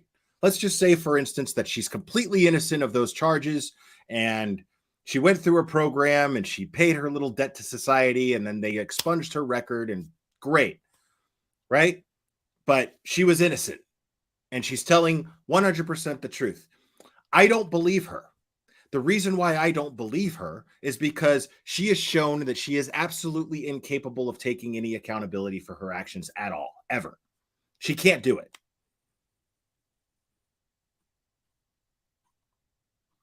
Because her showing those autopsy pictures is now every other creator's fault who was streaming the trial and didn't turn off the screen when those autopsy pictures were being shown. Everyone. It's all their fault. Look at them. They did. And those things are still up. Those lives are still up. Why isn't anybody? Because there was a fucking medical examiner explaining everything. There was a medical examiner explaining what you were looking at. They were actually doing exactly what you tried to say that it was your purpose for doing what you did. The problem is that when you put that shit behind a paywall, you didn't have a medical examiner or a mortician or a prosecutor or anything of that nature that could explain what people were looking at. You were just going through the pictures going, oh my God. Oh, look at that. Oh my God. Wow. That's not educational. You're not learning anything from that. You're just looking at a child in a state that nobody should be remembering that child. And it still wouldn't have been okay to do it.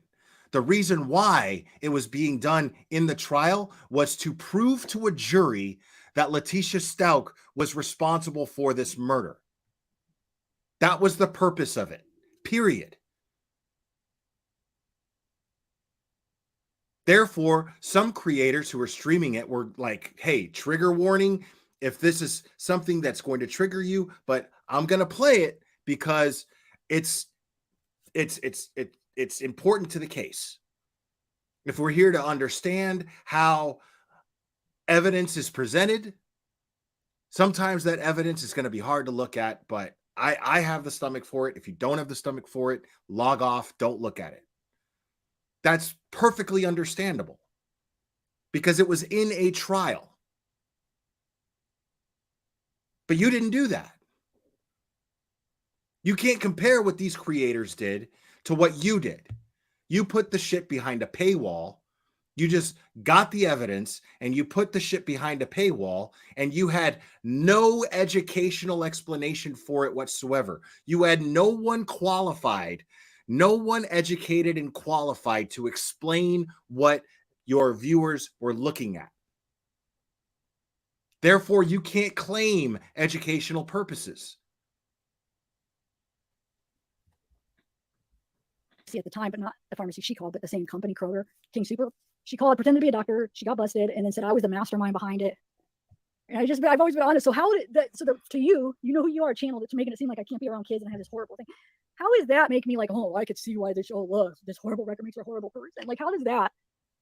First of all, I've been open. So even if I was guilty of that, I'm open that I'm a drug addict. So that wouldn't be surprising. But I actually wasn't. So that's the thing. But even if it was me and I'm lying. Let's say I'm lying and I was the mastermind behind that. How does that make me an awful person anyway? I was a drug addict. People do crazy things. You know what I'm saying? But it wasn't. She did it. I tried to beg her to not go. I said, you're going to get in trouble. What? Don't go pick it up. I'm telling you, you're going to get in trouble. I begged her not to go and pick that. Okay. Go to the pharmacy. So if someone's high and their addiction is driving them to rob someone with a deadly weapon, and then that deadly weapon ends up killing that person that they're robbing, do they get to go to court and say, sorry, judge, sorry, jury, I was high. Addicts do bad things sometimes. I'm a victim of society. Does that ever fly? No. So here you are sitting here going, oh, well, even if I was the mastermind, I was an addict. So you're playing the addict card. I mean, and you wonder why people get so fucking mad when you sit here and do things like this, because you're sitting here and making all of these excuses to justify what you did. And you're trying to make excuses to justify why you're going to continue talking about the Gannon Stout case, even though it's already closed. There's nothing else to cover. I mean, who, dude? And she did, and got arrested. And then behind my back was writing letters to DA blaming me. Didn't even know I was living with her at the time. Didn't even know she did it behind my back. And then, like 3 months later, I had like cops dressed in plainclothes come and arrest me on a warrant. Never hid it. I've told the story a million times. So it's like people are like acting like I'm like hiding this. I've been so transparent about everything. So it's like, what are you trying to do? But anyway, I went through a diversion program, and now it's off my record. But I'm not saying that some, you know how some people could, I don't know how they find it. Sometimes you could find people's records. It is off my record legally, but maybe somebody, you know, found a website that somehow was able to pull it out or whatever. That's how you always but, know. If I find those, dude, she has every opportunity. Jennifer Thomas, I totally agree with you. You just said I just started the stream. You can't hear this yet. You'll get there, but I just started the stream because I was late. But how the hell does she have a platform with subs and she should accept an invite to come up and explain, but she is too chicken shit to do so? Totally agree. Totally agree. Because if she actually had conviction behind anything that she was saying, she would be quick to jump on this panel and explain herself and convince my rationally thinking chat that she's perfectly justified in her actions, because she is trying to justify everything. And all I'm going to do is ask questions. That's all I'm going to do. I'm going to ask questions, and then based on those answers, I'll ask more questions. But she knows exactly, she's going to sit here and go, oh, no, well, you're twisting what I'm saying and blah, blah, blah. No, I'm not. No, I wouldn't. I mean, and as I said, anybody who I review on here, if they ever have the guts to come up here and subject themselves to my questions, I will stop reviewing them. Unless she goes and does something just as stupid as sharing Gannon's photos the way that she did. If she goes and does something just as despicable, it's open game. But that would be one step towards a fresh start. On my end, I will back off. And that goes for everybody that I review. That goes for every single tragedy pimpin' piece of shit that I review. And yet none of them will do it. Why? Because they know deep down that they're fucking wrong. They know it.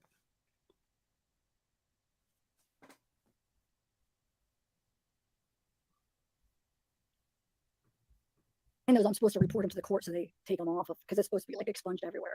So I don't know where you could still find it, because every time any background search that I've used, it doesn't come up. It's off, because I went through a program and got it, because that was my only ever criminal charge, only other felony where I was able to get it off my record, because it was so yeah. And the person that lied, that really did it, the one that called, I don't want to say her name, she even offered, after she felt so bad crying after it all happened, she even offered to, like, if I went to trial, to go and say she lied. She even offered to do it because she felt bad and wanted me back or whatever, and offered, hey, I'll go. Yeah, I'll I go ever and, sped say up I lied. I'm so sorry. headstones. And I told my lawyer, and the lawyer's like, no, that's the worst thing, because first of all, that's her credibility shot. Second of all, we don't know if we could trust her and all this stuff. But she even offered, because it was, I didn't, it wasn't me, it was for her. She went and I invited her up then too.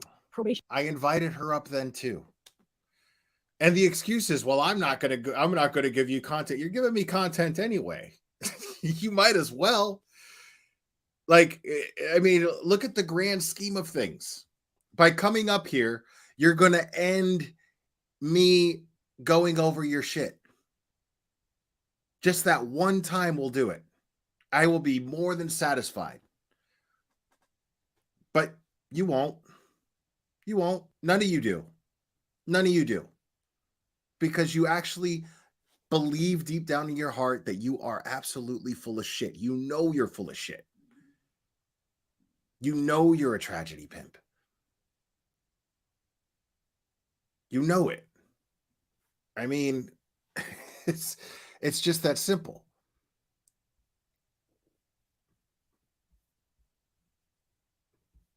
Probation on other counties, and she was failing it because she was taking Xanax. She was taking Xanax recreationally. So when they would drug test her on these other counties that she was on probation, she was failing it. Well, she told her probation officer that she had a script for it. So she wouldn't get in trouble. She's like, oh, I have a script for that. You know, that's why I'm, Upchurch doesn't count. I have a script for Upchurch doesn't count because he came up here and acted like a fucking child.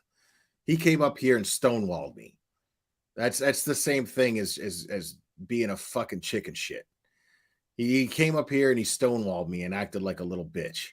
So Upchurch doesn't get my respect. For I'll bring it in. She kept putting it off, like I'll bring it in next time or whatever. So her pretending to be a doctor, she wanted to be able to show her probation officer that she had a script for Xanax. So pretending to be a doctor, thinking, okay, I'll be able to call in the prescription, then I'll have a bottle, and I'll be like, hey, look. So it wasn't even for me. You know what I'm saying? It was so she wouldn't get in trouble. She called, she did it. I begged her not to go in. This So guy.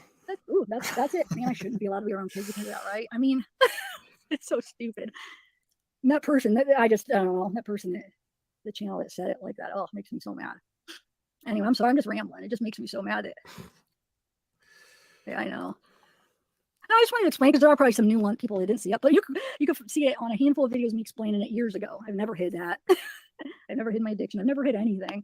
So it's like there's nothing. I'm so transparent. There's nothing really that anybody be able to find out about. I haven't told you guys, you know. So I just hate how that person like insinuated that it was like something so horrible. Number one, number two, not realizing that I was already transparent about my charges from day one. No, we like, call them. It did more damage by her. Blank screen. At least I call them cuck church. That's what I call them. Saying what it was, but acting like it was something so horrible. Can you imagine what those people were thinking? Like, oh my God, I wonder what it could be. Like, and this person's also been quoted that I shouldn't be around kids. So it's just, they're probably thinking, oh, something violent or something about that, or like, and letting for thousands of people's minds run wild. Like I have these like crazy charges that make me this horrible person. You know what I'm saying?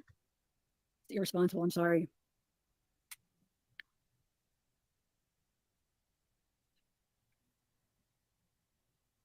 Thanks, Peyton. Distorted, yeah. Oh, yeah.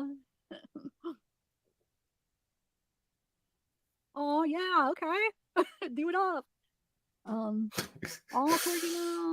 Bang Kiss Kiss doesn't know what a cuck is. Yeah, I know, Lara. So I do appreciate you guys that are sticking around and able to. That's funny. I'm just gonna let you like saying. Not know. I just like it really hurts when there's a few people that like I thought like that I was like would consider my friend, YouTube friend type thing that turned on me. It's like, what? That's really what it's like. People that know me, like, are you kidding me? Oh, thanks, Jonathan. People use that against you because yeah, you're right. But some people that were thinking that it was like something I was hiding, you know, like, oh, I've been arrested before, and like, you know what I'm saying? So they thought that they were scared. Like, oh, I know your information, so haha. It's just like, yeah, so does all my subscribers. I've told them. Oh, it just cracks me up. Like that part. I mean, the whole situation, of course, isn't funny, but the fact that some of these people that are threatening me are thinking, yeah. Oh my God, lady. Where's this going? What's up, Sandra? What do you want to ask? Hurry up, because I gotta go pee, actually. Plus, I want to end this, but if you have to ask me something real quick. Haven't you heard? I'm a mean cunt. Dang, I wonder if you haven't heard this.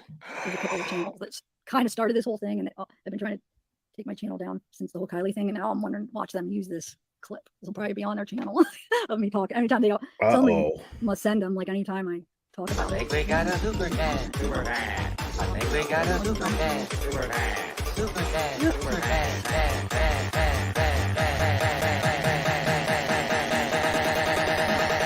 I think we got a super chat. You know, there's two people. Laura, I think we got a super chat. Laura had always had my back publicly. I think we got a super chat. The only other YouTuber I saw that had my back publicly is I think we got a. His name's Uncivil. Don't even know him. Never heard of him until now because Uncivil Law. And he actually, like stuff he said, like he looked at it like, you know. Yeah, we'll get to that in a second. Jackie Garnett, thank you so much. What she did wrong was explained in multiple ways. In my opinion, it became malicious when she began deflecting, making excuses, refusing accountability. Right. Right. At first, it was just careless, and then it became malicious. Yeah, that's my fucking special move. Absolutely.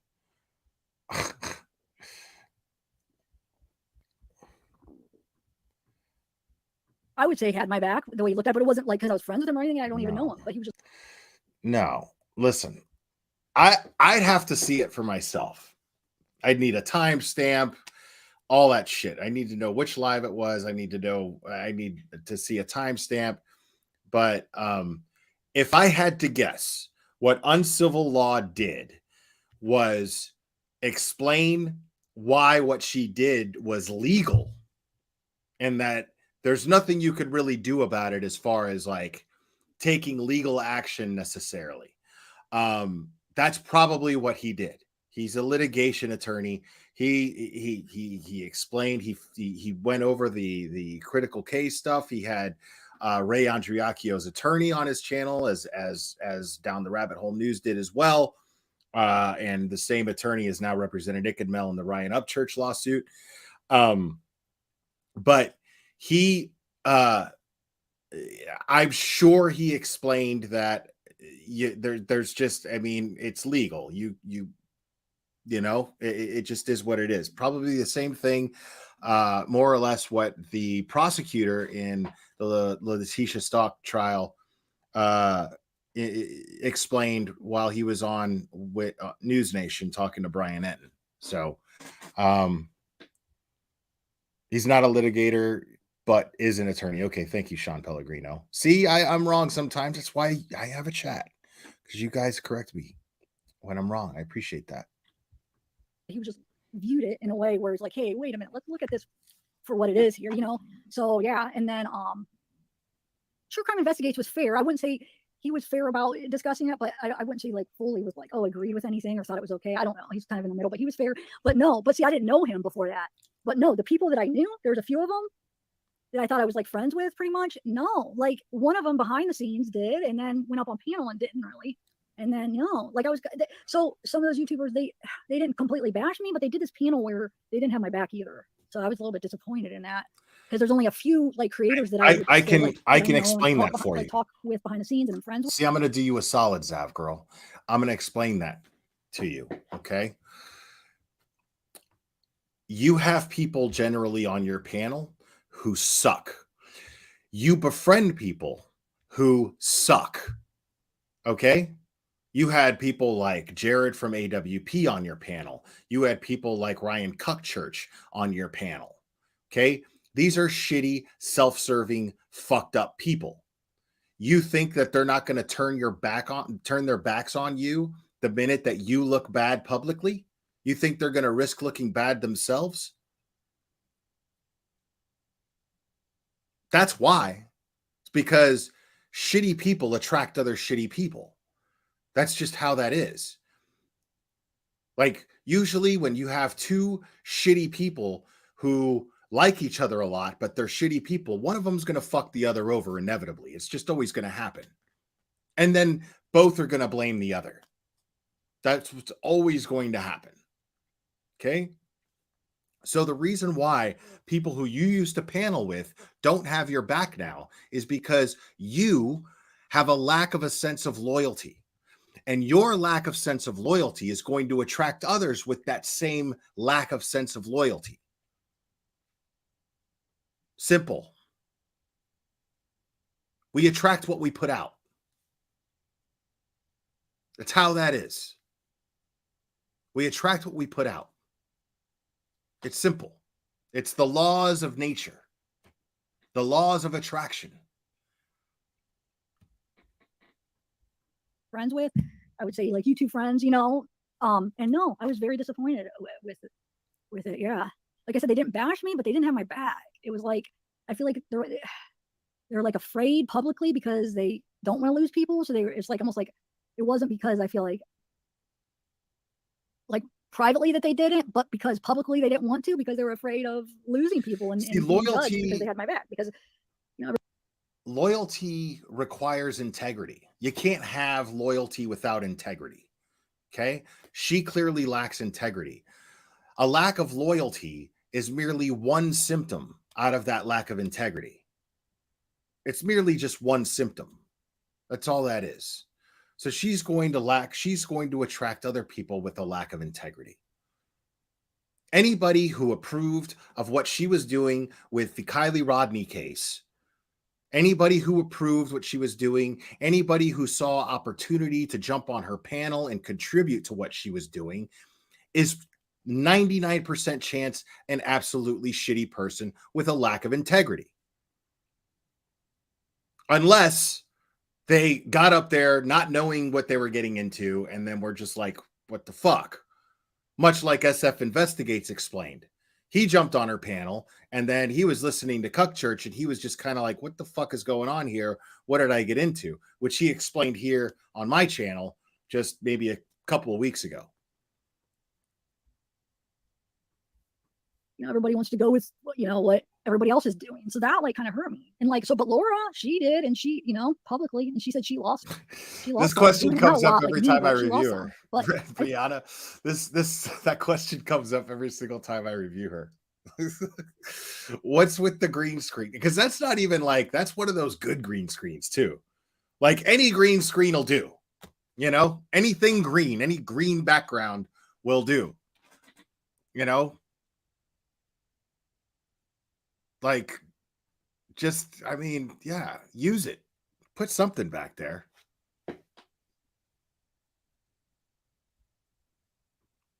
Like, what the fuck?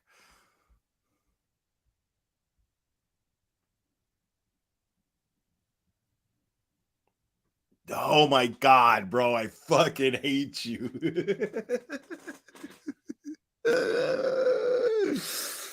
Oh, I feel a meme coming on.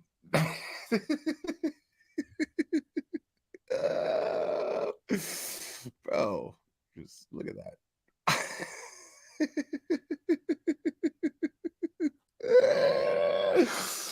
Oh, I hate you, blank screen.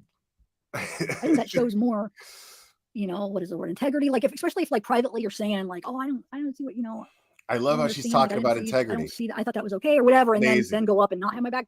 You know what I'm saying? And instead of like maybe privately, let's say they came up to Tiff, that was so wrong. I don't agree with it. Like and then it would be okay. But like for somebody like behind the scenes act like one thing and then publicly because they're afraid maybe they're going to lose people, then I would suggest then just don't talk about it. If you don't want to publicly do that, which I can't unsee it either. You probably will lose people and people will come at you. I But then can't don't unsee even it talk either. about it. So you know what good. I'm saying? Don't like say one thing behind the scenes and then go up and say something different. So no, it upset me. Like I can already see. Okay, no, meme. yeah, I'm not saying I'm subs. I don't. can already I'm see talking the about creators that I seen. I mean, but I don't know. I didn't watch that. I try to stay away. I'm telling you, there's a 99.99999% chance that blank screen is going to make this meme exactly how I visualize it right now. I fucking guarantee it. Like I saw Juliet a couple times. I tried to like stay away from it as much as I could. So like I'm sure there are some that I don't know about, but those are just the ones I know. And like I'm talking about creators, like some of the creator friends that people have channels that I know. But like I said, I'm probably missing people that I just don't know. And so yeah, thanks, Claire Bear. I know a lot of you guys did too. And then I would get like emails of people saying, that they tried and they would get attacked, so they'd have to stay silent. So and then the channels that were attacking me are saying like, well, if this was so, people were okay with it. Well, where's all your supporters? Everybody, like all your comments are all bad. Well, yeah, because they try and they get attacked, and they would privately contact me like, I'm sorry, I tried, I get attacked. So they were quitting, some of the subs and stuff. So it wasn't that there wasn't like a lot of people out there that. I can't believe Alice's didn't think last it was the most name. Horrible thing. It was just because they couldn't. They get attacked, or I would have never remembered her last name. Liking the bad ones and all. You know what I'm saying? So they all got brought to the top, and then the ones that were getting attacked just got tired of getting attacked, so they just stopped. But I understand, like that. There's nothing wrong. I totally understand.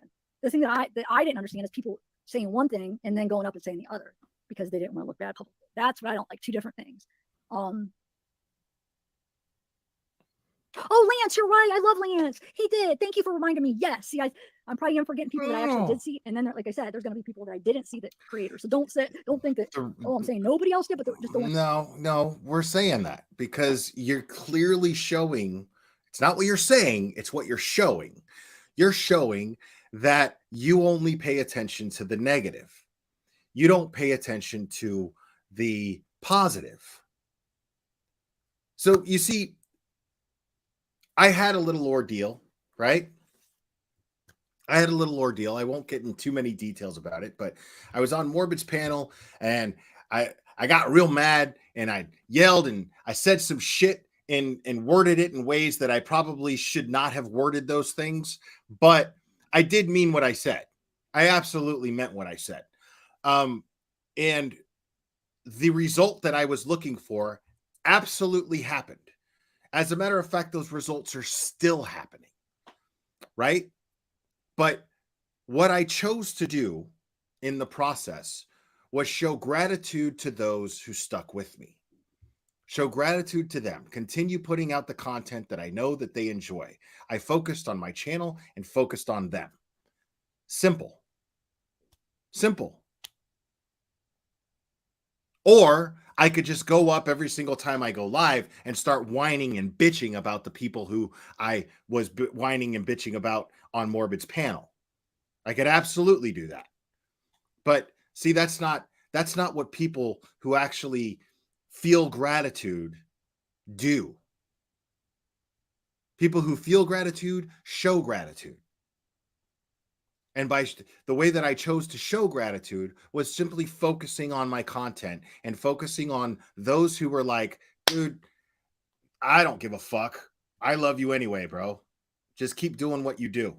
And I was like, you know what? You got it. Just keep doing what the fuck I do. That's it. That's it. How would y'all feel about me if I just sat up here and started whining and bitching about those same people? Live after live after live. You know what I mean? You would think, okay, well, he's focused on the negative. This is a guy who just needs to have negativity in his life. Like, this is clearly what she's showing. Which is why I believe that why she does things are for nefarious reasons. The ones that I know of, but I because did see people who thrive on negativity are bound to do shitty things. And he actually contacted me behind the scenes too. So yes, Lance, yes, he was awesome. Yeah, you're right.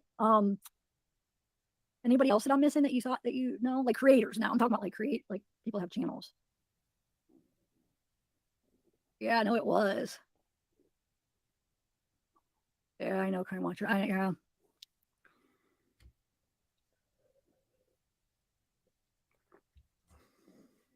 Yeah, you're right, Jeremiah. Yeah, so I didn't know. I believe you because I talked to her a little bit just recently, and she said that she always had my back, but I didn't see her channels. But I believe you because she said that, and then you said that, so I believe you. I just didn't get to see it. Yeah. It just yeah.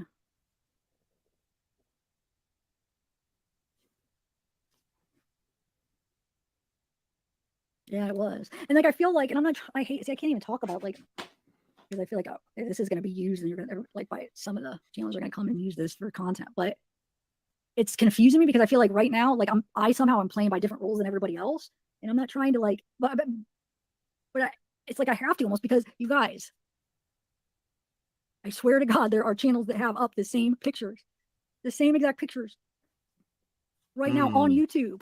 So I'm not trying to like. Yeah, I already explained this. That confuses me because then it makes me have trouble understanding then what's okay. You know what I'm saying? Because it's okay for them to have it up on. Oh, so now we're playing ignorance again. Or because I had it on Patreon, it's not okay, or what wasn't okay about? You know what I'm saying? I just explained. It makes it hard to understand because I just explained why it's not okay. I just explained why it's not okay. I just explained the difference. Okay, because what she's referring to are the people who still have the trial put up on their channel with those same images versus her putting them up on Patreon. I just went in depth explaining the difference. I'm not going to repeat it because I'd like to move on to Betty soon. So I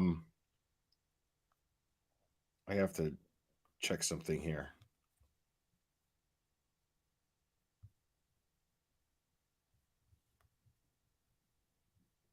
Okay. All right. I may have to step away for a moment in about 10 minutes. But not a big deal. There's other channels that have it up and they're not blurred. And I know there's gonna be arguments, but I swear to God, Trial Day 5, Letitia Stout, you could find a couple big, like really, channels that are very well known and liked. And Denver 9 News is one of them. Actually, I'll say that, but I won't say the other ones that are like more not news, but that are one's a lawyer, and they have them up, and they are clear. I mean, just because like it's not, it doesn't take up the whole screen, but if you like pull it up and like zoom in, it's just as clear as what I had, and they are the same picture. So my point is, it's hard for me to understand that why, like then what is okay? Like what, I don't know. You see what I'm saying? Like nobody's going over there asking them to take it down or even talking about it or anything, and it was okay for them to do it. So I'm a little bit confused. Like, why am I playing by different rules for some reason? Is it just because I put it on Patreon when I just didn't think it was suitable for YouTube? I thought it was actually more responsible to put it on Patreon, to be honest. So yeah, do you see how I'm confused? Like, So is it okay to have the autopsy or not? I still don't know because those channels have it up and it's fine for them to have those pictures up. So I have no idea. But or it's just not okay for me, but they can. But you see what I'm saying? It's weird. It's like, or is it because they had it up like live when the trial was going and I put mine up after? Is that the problem? I really don't know, and I'm not trying to make excuses, but you see how that confuses me? Because it's obviously okay for them to have it up. And I don't want to hear it's this different pictures. It's the same exact pictures. Swear to God, give me a Bible right now. I'll put my hand on. I'll have a Bible with me. But that was one thing my mom would always do growing up because we would never, like on a Bible, we couldn't lie. So, okay, swear on the Bible. But it's the same picture. So it's just like, what? You see, I'm so confused. I don't know. Is it okay or isn't it okay to have the autopsy? And does it have to be exactly when? So it has to be live right when the trial plays, but you can't do them after? I don't know. I really don't. I'm not trying to laugh. Great. I'm laughing. No, it's just, this is really a question I'm having. Like, so I'm not trying to like give excuses. I'm not trying to do anything. It's just a serious question because I don't know the answer to that because it's okay for them. So does that mean that in the future you can or not? I don't know. I know I can't, but I really don't.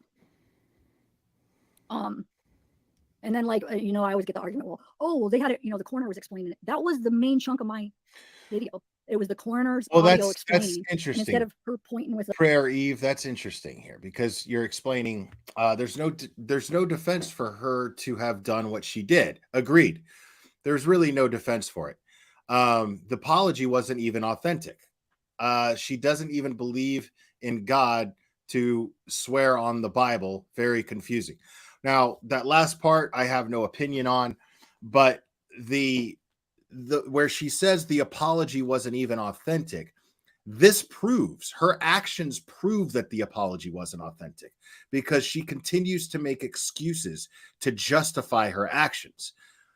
So that just simply shows a lack of accountability. That simply shows that she's not sorry. If you're justifying your actions, that proves to me that you're not sorry for your actions. You're not genuinely apologetic for your actions. You feel justified in what you did.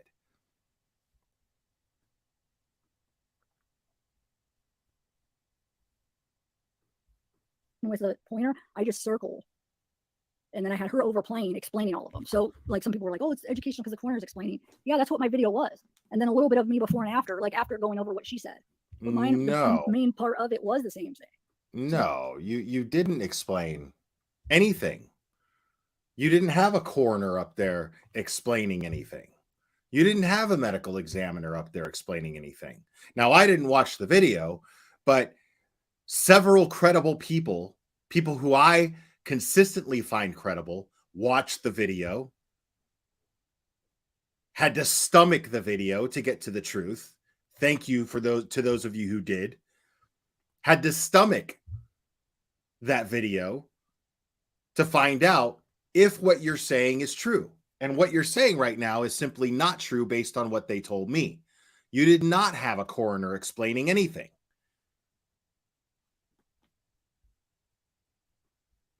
So that you see, so I'm just struggling with what is okay.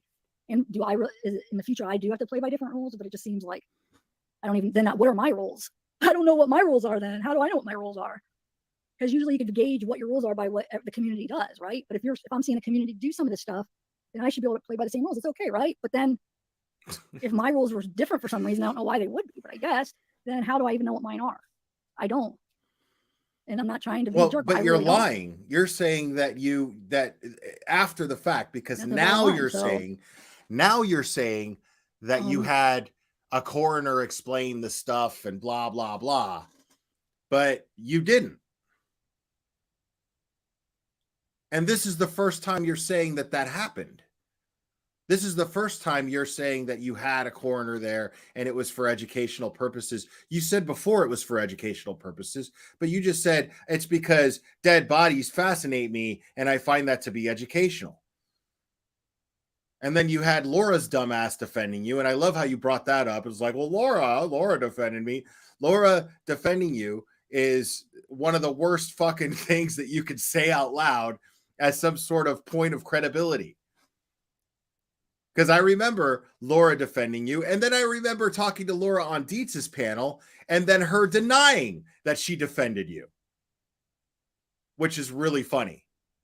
But Laura did defend you because I accused her of it on Dietz's panel. And I said, yes, you absolutely defended her. You sit there and said, oh, well, if you're going to be true crime, be true crime.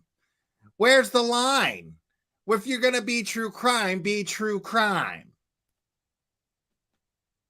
Like, you could be true crime and not be a disrespectful piece of shit to victims and their families. You can absolutely do that. A lot of channels do it. A lot of channels do it. Hell, you can even dabble in drama and still do true crime in an ethical manner. Dietz does that. Dietz is one of the most accurate researchers in a case that I've ever seen. I've seen her do it many times. And yet she'll still open her panel and address things within the community. You can do both. You can absolutely do both. This is the proof that you can absolutely do both. That you could do trauma in an ethical manner. And for me, who I've constantly said for years, trauma should not even fucking like be paid attention to. It's bullshit. But she found the hack. And the hack really isn't that difficult. The hack is, okay, well, if we're going to talk about drama, we talk about drama. If we're going to talk about true crime, we keep the drama the fuck out of it.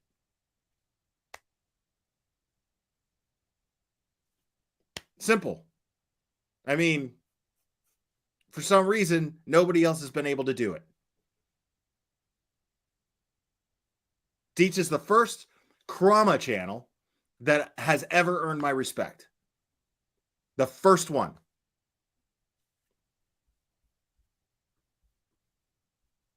But thanks, John. So it's like, now it's like everything I do, it's like, I don't know, it's just, I just never know if it's going to be like, oh, nope, can't do it. But it's like, God, how do I know then? Because I'm trying to gauge it by what the community does and what, you know. But yeah, I just.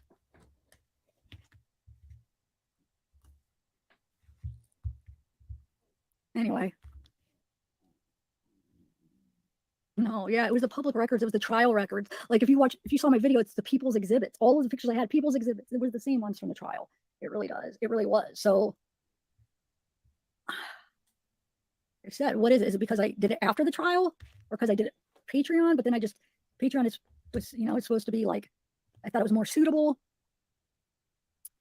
Yeah, see, that's also a good point. It's like, oh, so if I would have done it on YouTube, it would have been all right. That doesn't really make sense to me. Yeah, no, Headstones absolutely gets credit for that too. Absolutely, Dietz, you're absolutely right. Headstones and headlines for sure.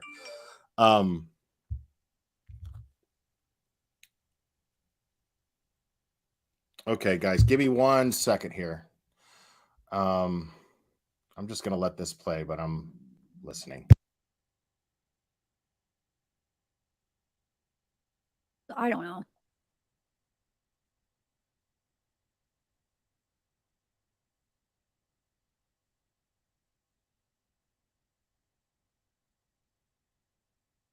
Yeah, that's what it was. I mean, that's what I thought. I didn't think it was suitable for YouTube, but I don't know. Thanks, odds.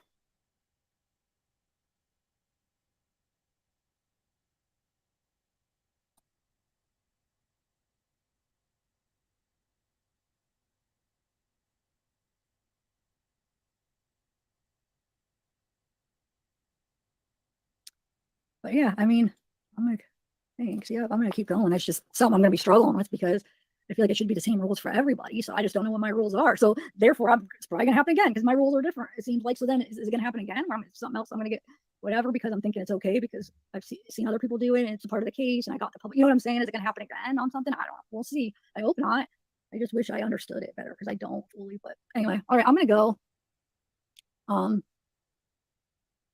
I know. I just have a feeling that this is gonna be on what's his name's channel is probably, you know, for content.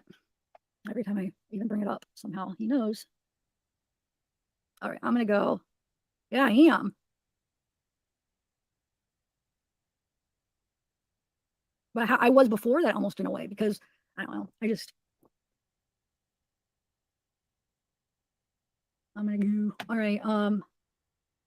Bye guys. So tomorrow, True Crime Investigate. So come check it out. And and then look out for my I'm working on a Courtney Clooney video, and yeah, I'll see you guys tomorrow. Darksy, I missed you though. I'm glad you're here. Oh, thanks, Crime Launcher. Jay, you've been awesome today. Yeah, okay. So these, and I got the public. You know what I'm saying? Is it gonna happen again on something? I don't know. We'll see. I hope not.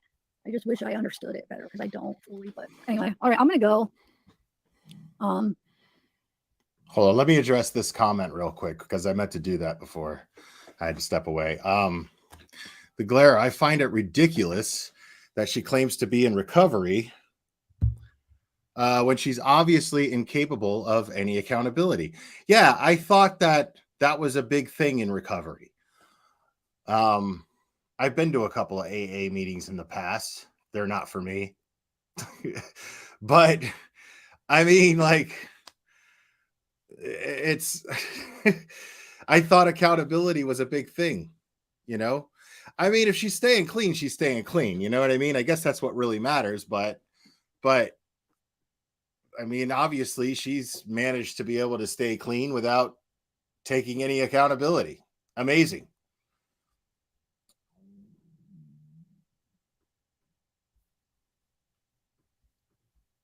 I know. I just have a feeling that this is going to be on what's his name's channel. Is probably, for content. Every time I even bring it up, somehow he knows. I do. I'm going to go. I do know. Yeah, I am. Every time. Every time. But I was before that almost in a way because I don't know. I'm going to go. All right. Bye guys. So tomorrow, True Crime Investigates. So I mean, come check it out. Yeah, like you can like drama. And, yeah, I'll see you guys and tomorrow. You can like true Darksy, crime. I missed you though. I'm glad you're here. You know, oh, but when you blend them, Jay, you've been awesome today. Yeah, like when you blend them, that's where it gets fucked up. You know, like when you start having, certain players in real cases and involving them or allowing them to be involved in your drama on YouTube, then you are fucking up. You're doing something extremely unethical. That's where it gets fucked up. I blame MGL for that.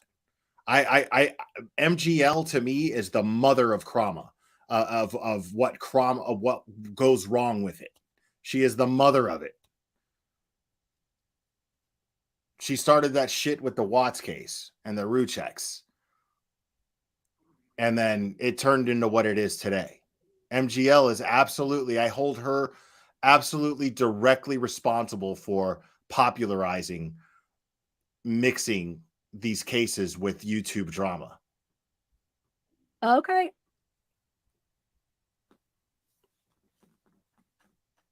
Wait, what video? Because when Brian said he didn't even see the autopsy video. He asked me to send him because he said he didn't see it. So he was talking about something he didn't even see. Anyway, all right, I'm gonna go. But see, that's the thing. I was out of town in a spot. Our freaking internet was horrible when this all broke loose. I was on my way there, and then I couldn't. And then also the copy of the video is on my computer here. So he asked me to send him a copy. I couldn't because I was hundreds of miles away, no service. Plus, the copy was on my computer here, and I wasn't here. So yeah, I couldn't. But he didn't see it. Not when he did the video of it. He told me he didn't. So, yeah.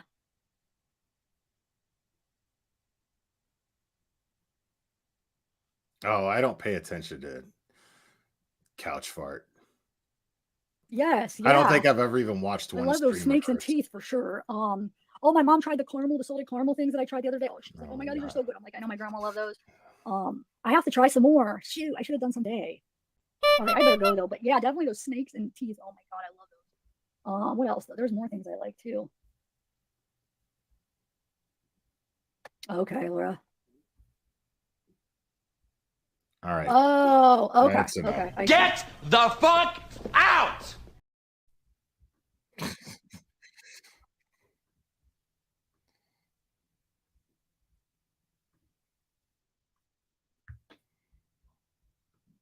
All right, let's keep this moving, folks.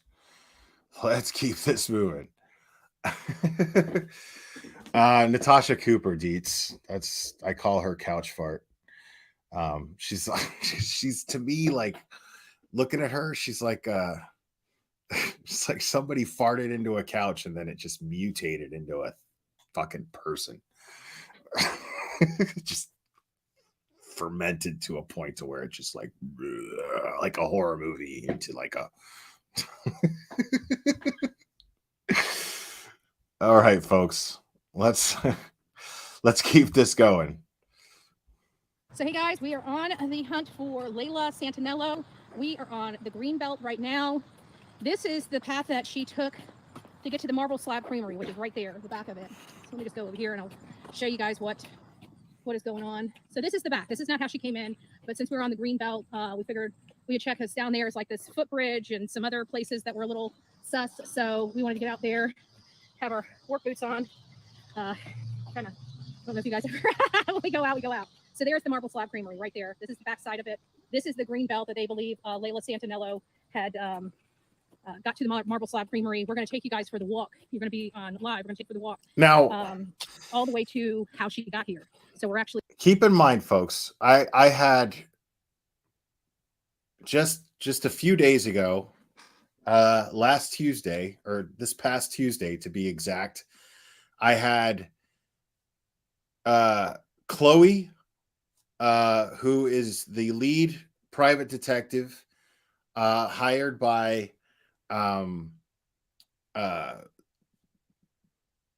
George and Brittany Ann, who are Layla's father and stepmother.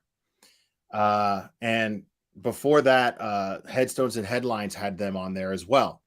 But I had, well, not Chloe, but she had the parents on there. And I had Chloe, and who's the lead investigator, not law enforcement, but private detective, hired by George and Brittany, and SF Investigates, who is basically assisting in the investigation. Chloe's running point, and SF is riding shotgun on that. And they're clearly very invested in finding Layla. They're doing everything that they can. They're experienced investigators. And one thing that they said was they are planning on organizing a search where people can volunteer and they have law enforcement support. But what they're doing right now is not what should be done.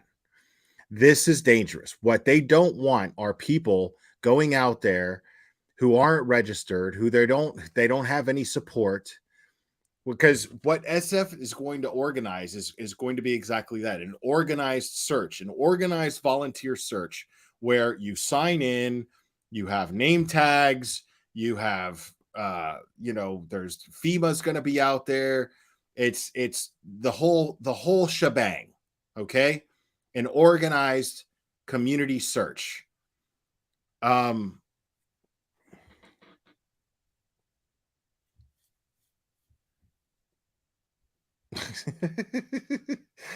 don't know. I should have asked him. But this is exactly, now she has absolutely no support from this family at all. Absolutely no publicly stated support from this family in what she's doing right now. This is a grab for attention, is all it is, as it always is. But in this case, it's just straight proven. Well, the others are too. actually doing this in reverse. This is where she ended up, and we're going to take where she ended up and go back to where she began. So we're going to be doing just a little bit different for this particular case. We've already been through here. We just never went back. Here, let me see if I switch this around. We just never went back this way. We went the other way. Went this way. And then of course there's, a bunch of water. It's really pretty out here. Really pretty, just peaceful. A lot of people like to walk their animals. And she loves to sightsee, bro. Like, this is all she does. Again. And I promise you, this is all the searching that she's going to do. All this is an answer to the accusations made by me, by Blank Screen, by Toast, by Headstones and Headlines. All this is an answer to like her audience to counter us saying, look, she never actually searches. So she's trying to prove that she actually does search. But is she searching though? Still? Is she? We're looking for Layla Santinello. She's been missing since June 27th, 2023. If you have any information to her whereabouts. No physical description. No, just a phone number. Just a hashtag and a phone number. No physical description. You're asked to call 1-800-TBI-FIND. Again, 1-800-TBI-FIND. No I height, know Jen's no weight. private investigator is setting up a tip line where you can call in anonymous tips if you don't want to, deal with law enforcement. There's always that option. So, hey guys, nice to see you. Whew, it's been a long day. We've been hot. We always come with a lot of equipment, but I unearthed my or left. So we're 2.5 minutes in, not even 2.5 minutes in, and the complaining has begun. 2.5 minutes in. 2.5 minutes of so-called searching, and we're hearing complaining. Left my backpack. Hold on, It's been a lot. see. There's always that. All in anonymous guy. Fine. I know. Well, it says, "Have you seen me?" So. Jen's I unearthed my or left my backpack behind. I didn't feel like taking that with me. But as you can see, it's just pretty. It's just waterbeds. It's just pretty. It's just pretty. So how's everybody doing today? Don't have a whole lot Because of chat, which is fine with me because, quite frankly, we've been. Because we know that Betty is out there hoping to find a dead body, right? Even though she doesn't have the drive or the gumption to actually look where someone might actually stash one. So I guess that she's just walking down a public trail hoping to see Layla either just chilling there, smoking a joint and being like, hey, what's up? Or just laying there. Like, what is she hoping to accomplish here?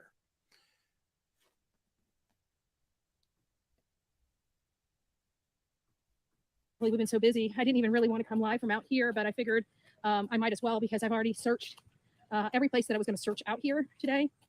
And we did find one place that has an odor. We can't find the source of the odor. That's the What I only tell thing you. that I don't like is I couldn't find the source. Usually we can find What the source, I whether tell it's you. Animal, it's by water, it's fish. Okay. Fish.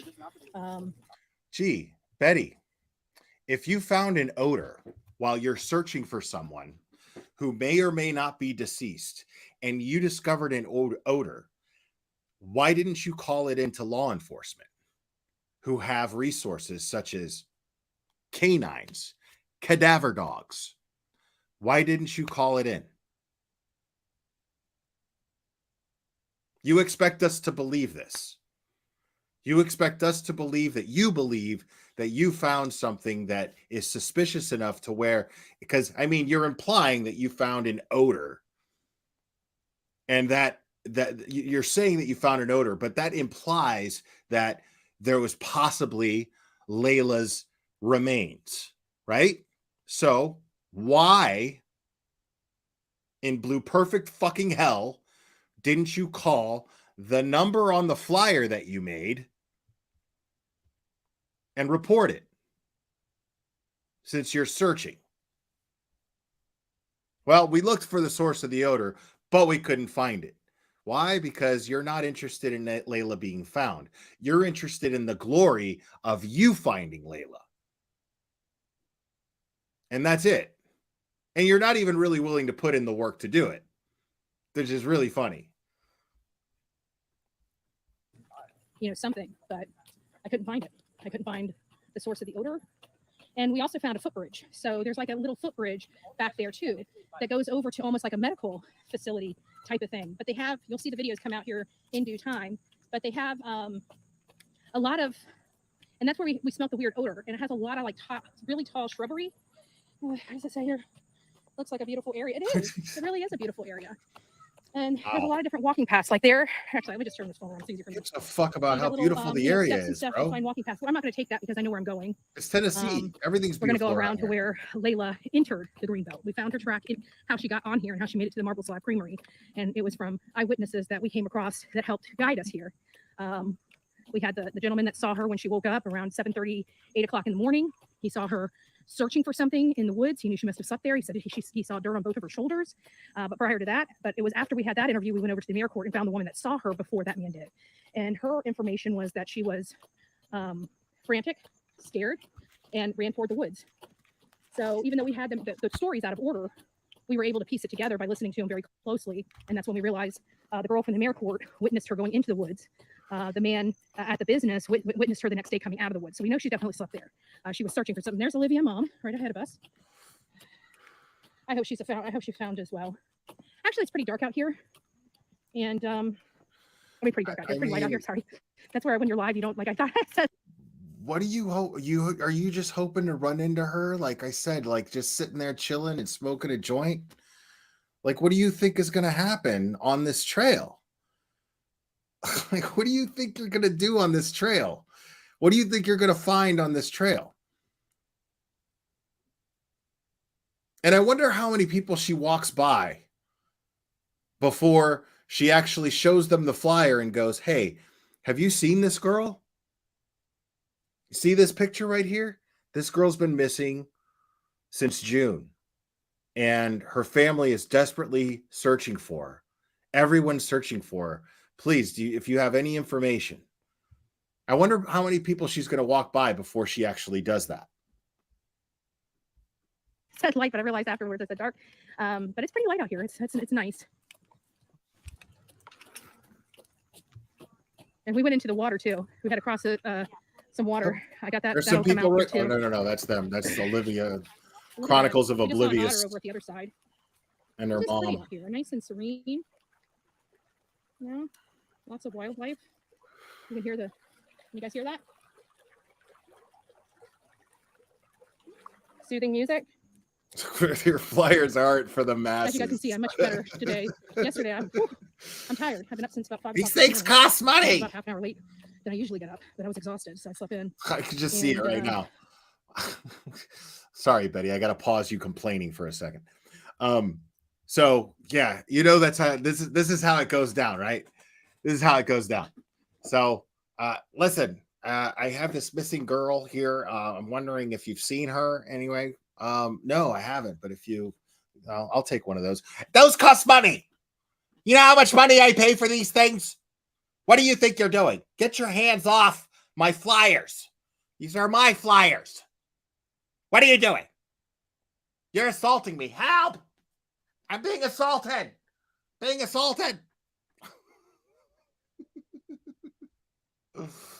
Oh my God, no! I think we got a super chat. Super chat. I think we got a super chat. Super chat. Super chat. Super chat.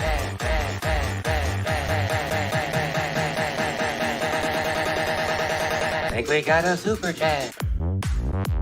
I think we got a super chat. Oh, Mountain Mama, thank you so much. As always, she's hoping to find donations. Yes, absolutely.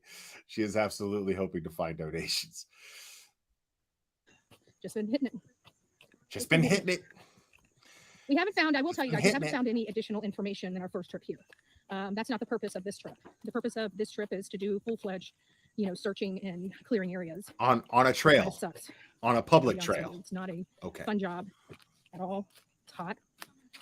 It's hot. Get bruised, cut. Bruises, cuts. We have poison oak, poison ivy. Well, let me turn this around. It's pretty. Gotta listen to myself complain all day. This is where she disappeared from. And she's on a live right now, too, if you're wanting to know why we're staying so far away from each other.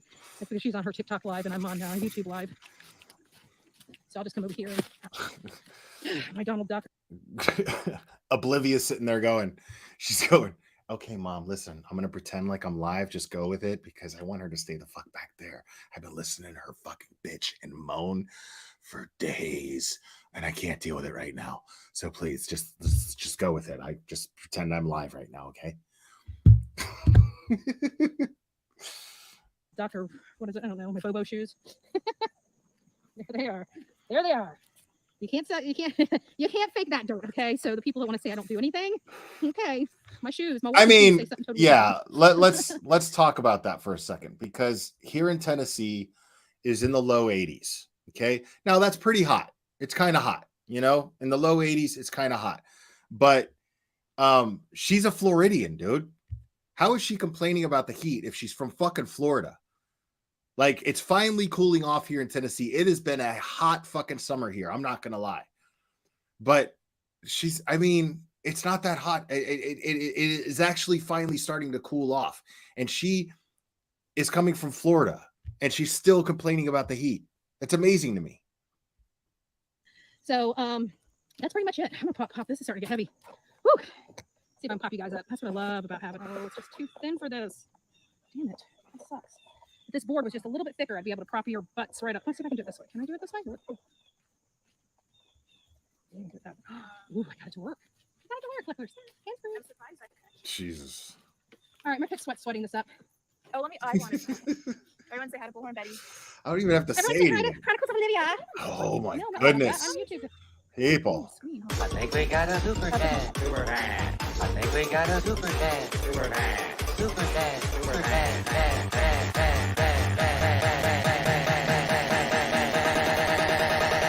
I think we got a super chat. I think we got a super chat. I think we got a super. Thank you, Lisa Oldhams. Are we guessing how many times she says birthday? Oh man, that's a good one. I'm not drinking yet. I'm not drinking yet. I'm not gonna start that game. I'm not gonna start that game. But thank you, Lisa Oldhams. Appreciate it. Smudge screen. Sorry, guys, I had a smudge screen. Why? Because that's what leads to the. No, it's like this way. Yeah, remember we figured that out, but we're like, when we came back, I'm like, this is a different path. No, we get on that one. The one down there. Okay, this one. Okay. Yeah, I'll be following you. Just follow that down. Just follow that down. Whew. So it is hot out here. It was actually, when I woke up this morning, it was about, I don't know, 53 degrees outside. It was pretty chilly. Like Chronicles of Oblivion is that stupid to where she's not gonna just, you know, she's telling her, stay on the trail. Don't veer off the trail. And she's also feels the need to tell her what to do. Stay, just follow that down. Follow that down.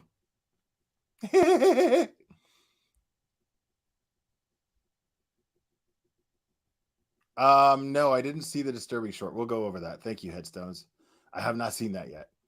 Chilly for a morning. And as the day went on, it was still a beautiful, nice, great day. And so we started coming here. Many of you guys know that we're over an hour away from Kingsport, and we had to do that. It wasn't by choice. It was, we didn't realize that the Bristol Speedway had races this weekend. And everybody and their mother is in town, and this is not a big town, and it's in Bristol, Virginia. So everything from Virginia to Tennessee is booked. And I'm not talking booked. No. Like, there was rooms available. She At never this does crappy any real Motel 6 searching. that I slept at once and would never sleep there again at Burr. And it was $283 a night to stay there. The last time I stayed there, it was like $58 a night. Probably why I'll never go back there, right? Because it was disgusting. So how do you know how much it was if you weren't planning on staying there? I don't understand. I will never stay there again because it was disgusting. How much is the room for the night though? What? 250. Yeah, I guess I'm not staying here for sure. Okay. But I'm cheap.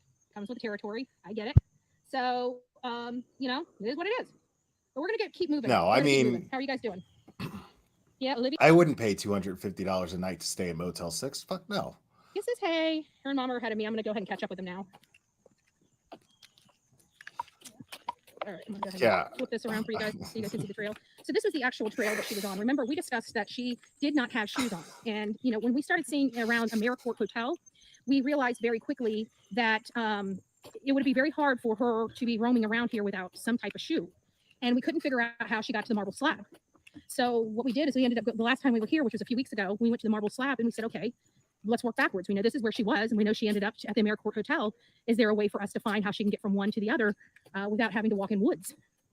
And so this is where It was, and we followed it By back. the way, SF and Chloe went over all of this Tuesday, like all of it. It's like every bit of it, and then they went over it before that on George and Brittany Ann, Layla's mom and stepmom, went over it on Headstones and Headlines before that. So unreal, dude.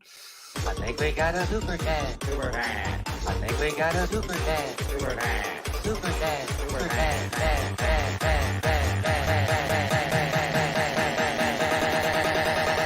I think we got a super chat.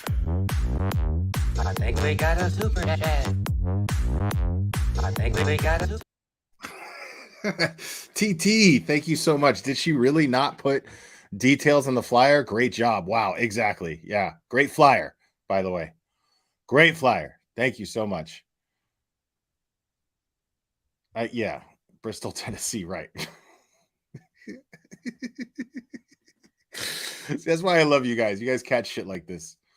Back, and when we got to a business, there was a man working in a truck, and I remember just saying, "Hey, excuse me, sir," and he pops out, nicest guy in the world, pops out and says, "Yep, I saw her. She was, looking for something that morning. It was about 7:30, 8 o'clock. It was right when I was getting into work, and she went through the place Getting that we into had just work. popped out of. That's the way she was walking down. So we knew right then and there we found the right place, and how she got back I here love and it. to Marble Slab Creamery. It's because she was on this. She path was right here. getting into work. Where did she go from the Marble Slab Creamery? That is the question.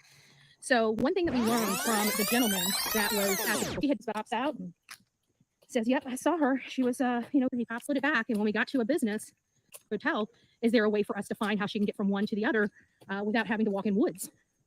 And so this is where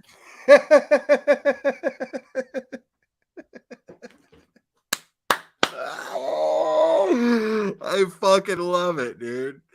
So this is her search technique, folks. Hey, is there a way that I can avoid the woods altogether? Because I can't stand stickers on my socks. So if there's a way for me to get to one way or the other without having to go through the woods, even though I just said that she was seen going into the woods from the AmeriCorps, is there a way to get there without going through the woods? Can I just avoid the woods altogether? Top notch, Betty. Good job. Absolutely. Let's give it up for her. Let's give it up for her skills, bro. Her search skills.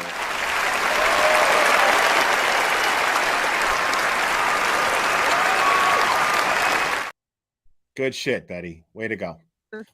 it was, and we followed it back. And when we got to a business, there was a man working in a truck. And I remember just saying, "Hey, excuse me, sir," and he pops out, nicest guy in the world, pops out and says, "Yep, I saw her. She was, looking for something that morning. It was about 7:30, 8 o'clock. It was right when I was getting into work. And she went through the place that we had just popped out of. That's the way she was walking down. So we knew right then and there we found the right place and how she got back here and got to the Marble Slab Creamery. It's because she was on this path right here. Oh, was she?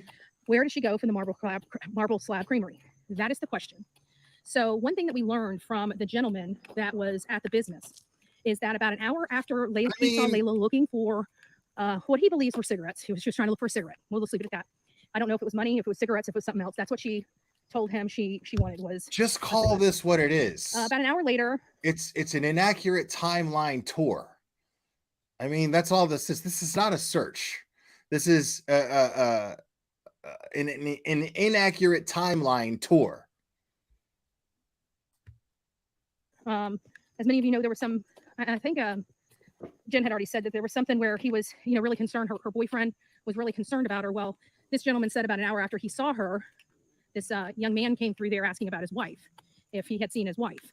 And just like he told us, he told him, yes, that he had just seen her about an hour or so ago. So naturally, we would hope that he would have found her and been able to take her to safety, but it doesn't appear as that to be the case.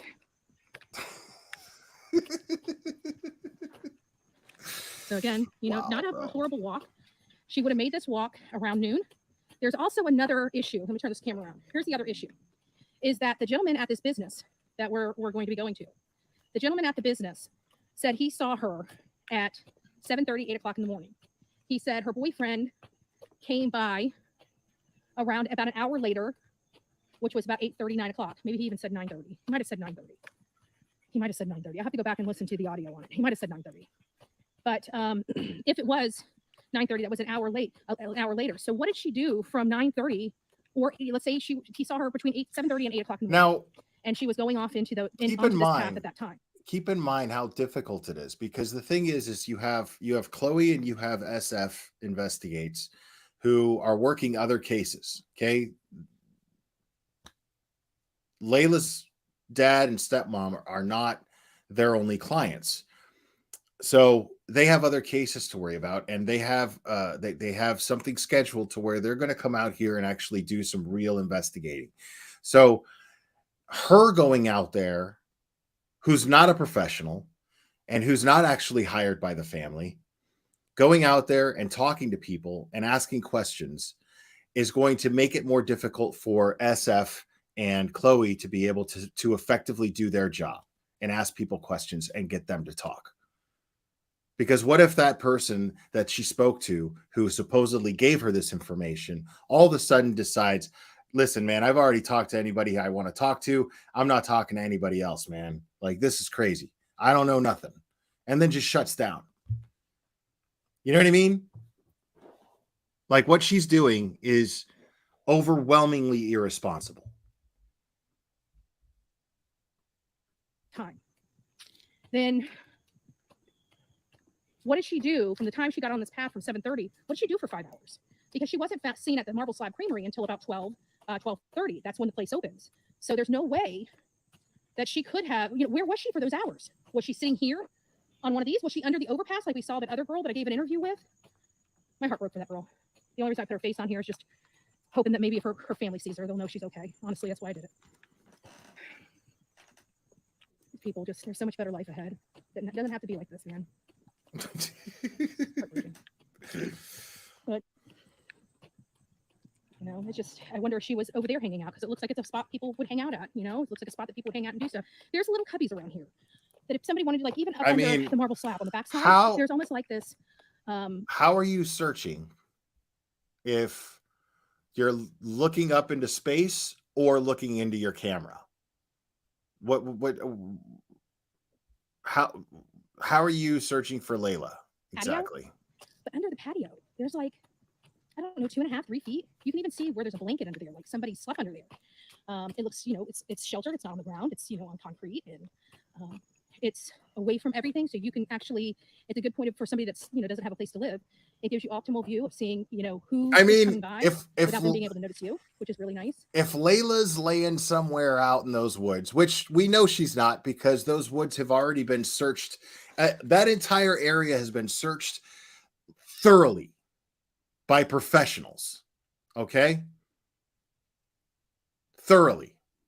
Now, there's a slight chance, okay, which is why SF Investigates and Chloe, they are organizing an organized search, right? Because they might have missed something, or somebody might end up somewhere that they weren't before. Something might end up somewhere that it wasn't before. That could happen. There's a possibility. So it's worth the search. But if she's out here searching and telling her audience that that's what she's doing, like, she would be walking by and, like, sitting there looking at her camera and not see a fucking thing that could be right there in those bushes that she's passing by right now. Like, if I'm out there searching, I'm at least, even if I'm as lazy as fucking she is, I'm going to be at least looking to my side to see if there's anything within eyesight in those woods, because I'm not expecting to see her pass me by on the path.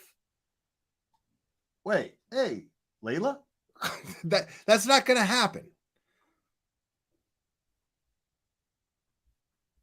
So it makes you wonder, just makes you wonder. So we came across some theories that may have happened to her, and some areas she might actually be. We don't really know. But, there are several theories that I don't feel like going through on the live. We're looking at it from both of the angles, okay? I will be honest with you about that, although I can't explain it all right just yet. I Yeah, will. You guys birthday know I will, gift. but there's a lot of stuff that, depending on what I know people don't, they think we just put everything out on YouTube, and I'm sure here in the near future, you're going to find how just little information we actually do put out on YouTube. Why We put out don't quite a lot. Why don't you put out what's That's the crazy relevant? part. Everybody. I mean, if you're sitting here and you're wanting credit for not putting everything out on YouTube, why don't you put out what's relevant? I don't understand. Because this is completely irrelevant.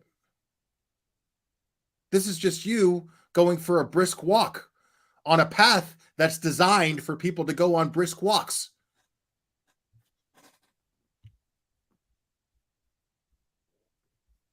Everybody thinks that when we come on YouTube, we vomit every bit of information we know. We do not. We never have. We're very You don't- strategic with the information. And again, we always stood by You don't have any information. if we feel like it's going to affect the integrity of the case. That's when we're. Dude,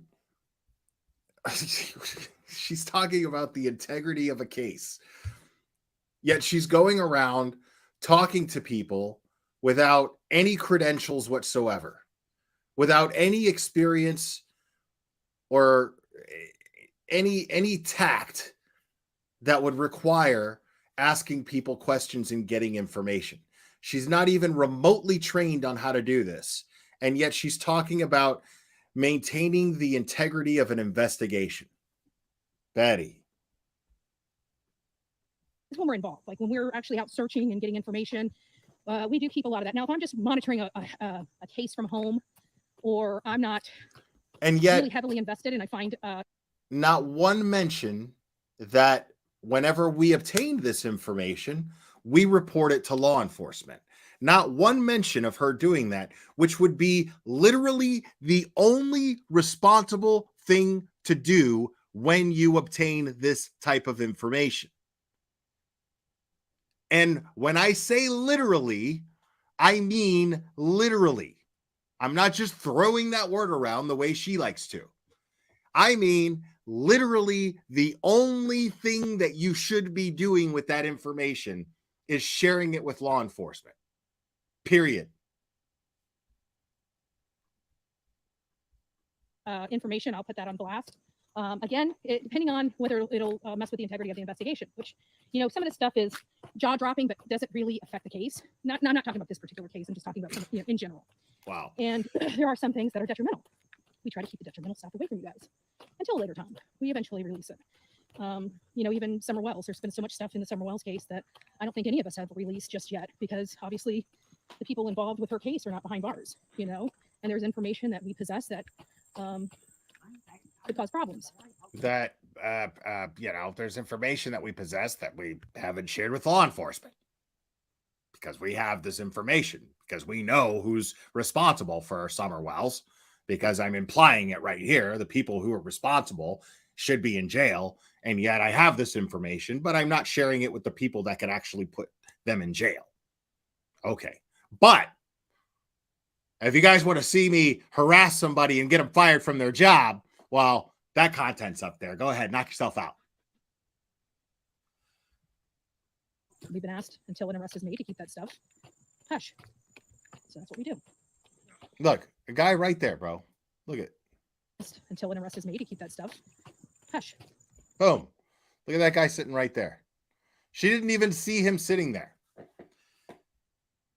She didn't even see that guy sitting there, right there on that bench.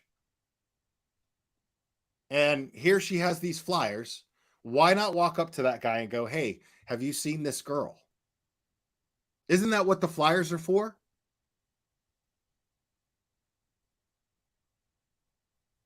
But you're just going to walk right by that guy. I don't even think she saw him, but she's searching, right? She's searching. I love it. So that's what we do.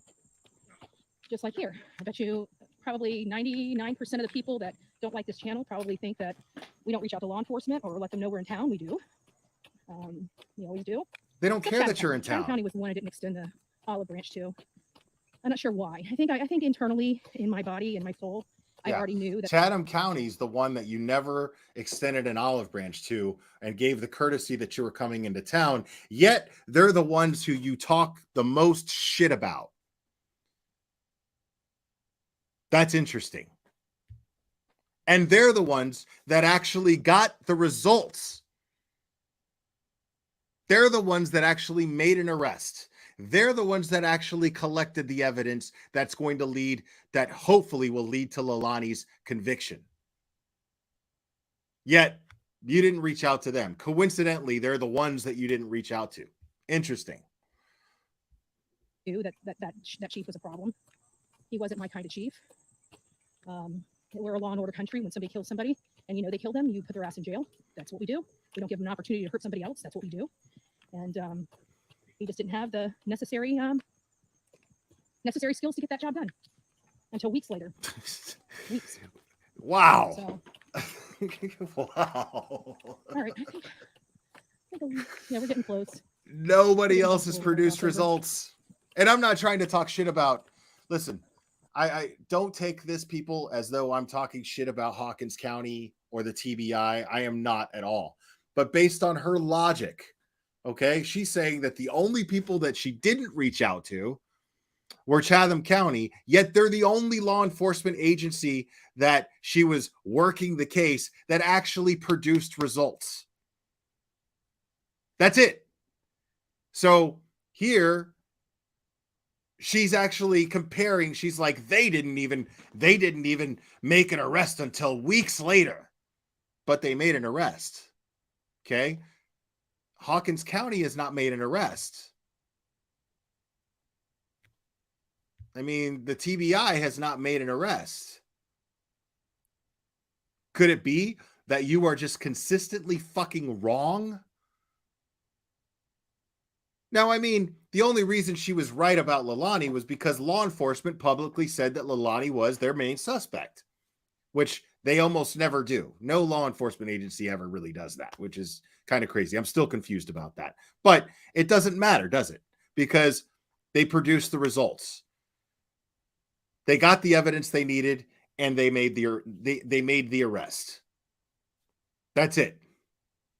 Yet, for some reason, they're the ones to shit on.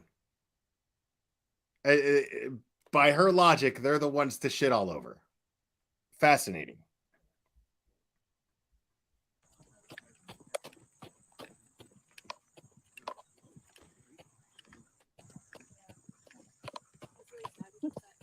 A lot of people reported that she had a look of like terror on her face. She was like running in some bunch of shoes. Okay, like, oh, look at that.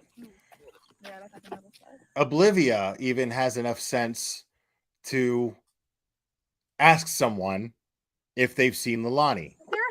Do you know much about that AmeriCorps hotel? I mean, we've heard a lot of different things. We're not from around here, from it being a place that, you know. Look, she just like, I mean, she took no initiative, but she's got to take over on Oblivia's shit because she wants those TikTok hits. Like, that's all this is right here. You walked by who knows how many people already because you were busy running your mouth about nonsense. And then now you get to this one guy wearing skinny jeans because Oblivia probably thought he was attractive. and now you've got all the questions because Oblivia stopped him. Homeless people, they send homeless people to get homeless people. Yeah. Mostly homeless people, some addicts, people who are struggling. Yeah. A mix of everything. Gotcha. You can't tell people just by looking at them, though. Oh, yeah, naturally. But if somebody was, I hear that even though it's a place for homeless, they obviously have some type of bad element there because it wasn't surprising that when Layla was, you know, it didn't surprise me. So I'm just, I don't know. If you know any information, there is reward money out there. So. Yeah, thinking about that for I'm not interested in reward money. Yeah. But I've never seen her before in my life. I don't know that I'd recognize her, and I hate that it's happened. And yeah. I do hope there's a conclusion to this. Well, God bless you. Thank you so much. Thank you. Be safe out there. Did you give him a flyer? Give him a flyer. So no, they cost money. It's different when nobody's here. This is the trail I was telling you about. Like. And so this is the business that saw her come through this path. You know what you do? You say, hey, all right, you don't recognize her and you feel, you know, that it's, you know, you wish you could help. You can actually. Here's a flyer. If you could post this up, if you have a job, ask your manager if it's okay if you post this up at least for a little while, and ask anybody that you know if maybe they've seen her, if they know her. I mean, what the fuck are the flyers for? If not for that. I don't understand. Path. This is the path that she actually, so the AmeriCorps hotel is right over there. So this area over here is the field that she slept in. So you guys can see that. This is the business. This is where I talked to a witness. And this is the path that she took to get on that green belt. So that's how she was able to get on the green belt from the AmeriCorps Hotel. So she an altercation or whatever happened at the AmeriCorps Hotel. She ran from the AmeriCorps Hotel to these woods right back here. This is where we found the campsite. Which the campsite, let's be honest, it was not her campsite, okay? But it was a campsite out there, and I believe that she knew it was out there, and I believe she slept there. I don't believe she just slept in the woods without any covering or anything. That it had a blanket, it had something to put over her if she got cold. She just I never heard of an addict sleeping in a dive motel like AmeriCorps. Never heard of that. Never heard of an addict staying in a hotel where that's known to have addicts. I mean, gee. I mean, you're really putting this one together, Sherlock. Keep it up. She just didn't want the bugs on her. It had something, for her. So I really, truly believe that she did sleep in that specific area. And this is the business, again, that informed us about Layla and what he saw at 7:30, 8 o'clock in the morning. This is where she was at 7:30, 8 o'clock on June 27th, 2023. So we know for a fact, timeline-wise, right here, she was alive. She was here, she was alive, and she was not missing. So we know for a fact, people saw her right here. This is also the man that has informed us that her boyfriend came out concerned about her and was searching for her as well. So this is it right here. And again, just right where Olivia is, straight forward, like almost at a diagonal of her head, is almost exactly where Layla was staying for the night. It was just one night, guys. It's not like Layla was sleeping out there. Something happened, and she felt that was the best place for her. Now, I will tell you, this place here, as you can see, it's freshly mowed. And I'm sure it's freshly mowed because they were probably checking for evidence out here because they know for a fact she was out here and she was searching in the grass for something. So when we were out here last time, all this grass was about, 2.5 feet to 3 feet high. It came up to my hips. Some places higher, came up to even higher than that. But this is why this is so fucked up. Okay? This is so fucked up because you have professional investigators who are worried that people aren't going to talk because they're afraid of implicating themselves in some way, shape, or form. They believe, these professional investigators believe that people aren't talking because they're spooked. Do you think that any good is going to come out of these idiots going out there and spooking these people more? Do you think that they're going to be more or less likely to talk to Steve or Chloe, who she already shows no respect to, who she already has made a skeptical of harassing on Twitter and trying to discredit them? So, and the grand question, the big question from those questions I just asked, do you think that increases Layla's chances of being found or decreases them?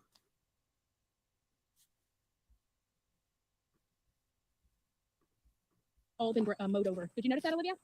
The grass has been mowed. Yeah. Yeah. So this is it, guys. Somebody knows something. We keep coming back to this area. I mean, that shit's all landscape. Keep coming back to look at what could have happened out. That's all freshly cut. Here. Why aren't you looking in those bushes where it's not landscaped? And I just keep thinking that somebody had to have picked her up. She never made it to Five Below. She never made it back out here. The last place she was seen is Marble Slab Creamery at around 12:30. I'm sorry. Something to me is screaming someone picked her up. And it's hard to even figure out who that was because you have to remember where she disappeared from. No security cameras outside. Everyone believes that she was picked I'm up. pretty sure they got her on the security cameras inside the Marble Slab Creamery because there are videos. So most of the business do have interior videos, interior surveillance, but they do not have exterior surveillance. And that's the issue. Now we can walk slap back into these woods over here. There's these woods right here, and they lead right back to the back of the AmeriCorps Hotel. I don't know if Olivia's wanting to go back in the woods. We will if she needs to, but I think we might be able to get to the AmeriCorps Hotel from an actual better path than having to cover the woods. We've already seen where she was staying, and I already know that we can get back there, but let me just see. Okay. All right. So we're hitting 3 hours now. I'm going to go ahead and call it. There's more of this. We'll go over more of it. You guys know I'm a big fan of going over Betty's so-called searches. Those are always fun. And I will go over more of it. Oh my goodness. Oh my goodness. I think we got a super chat. Super chat. I think we got a super chat. Super chat. Super chat. Super chat.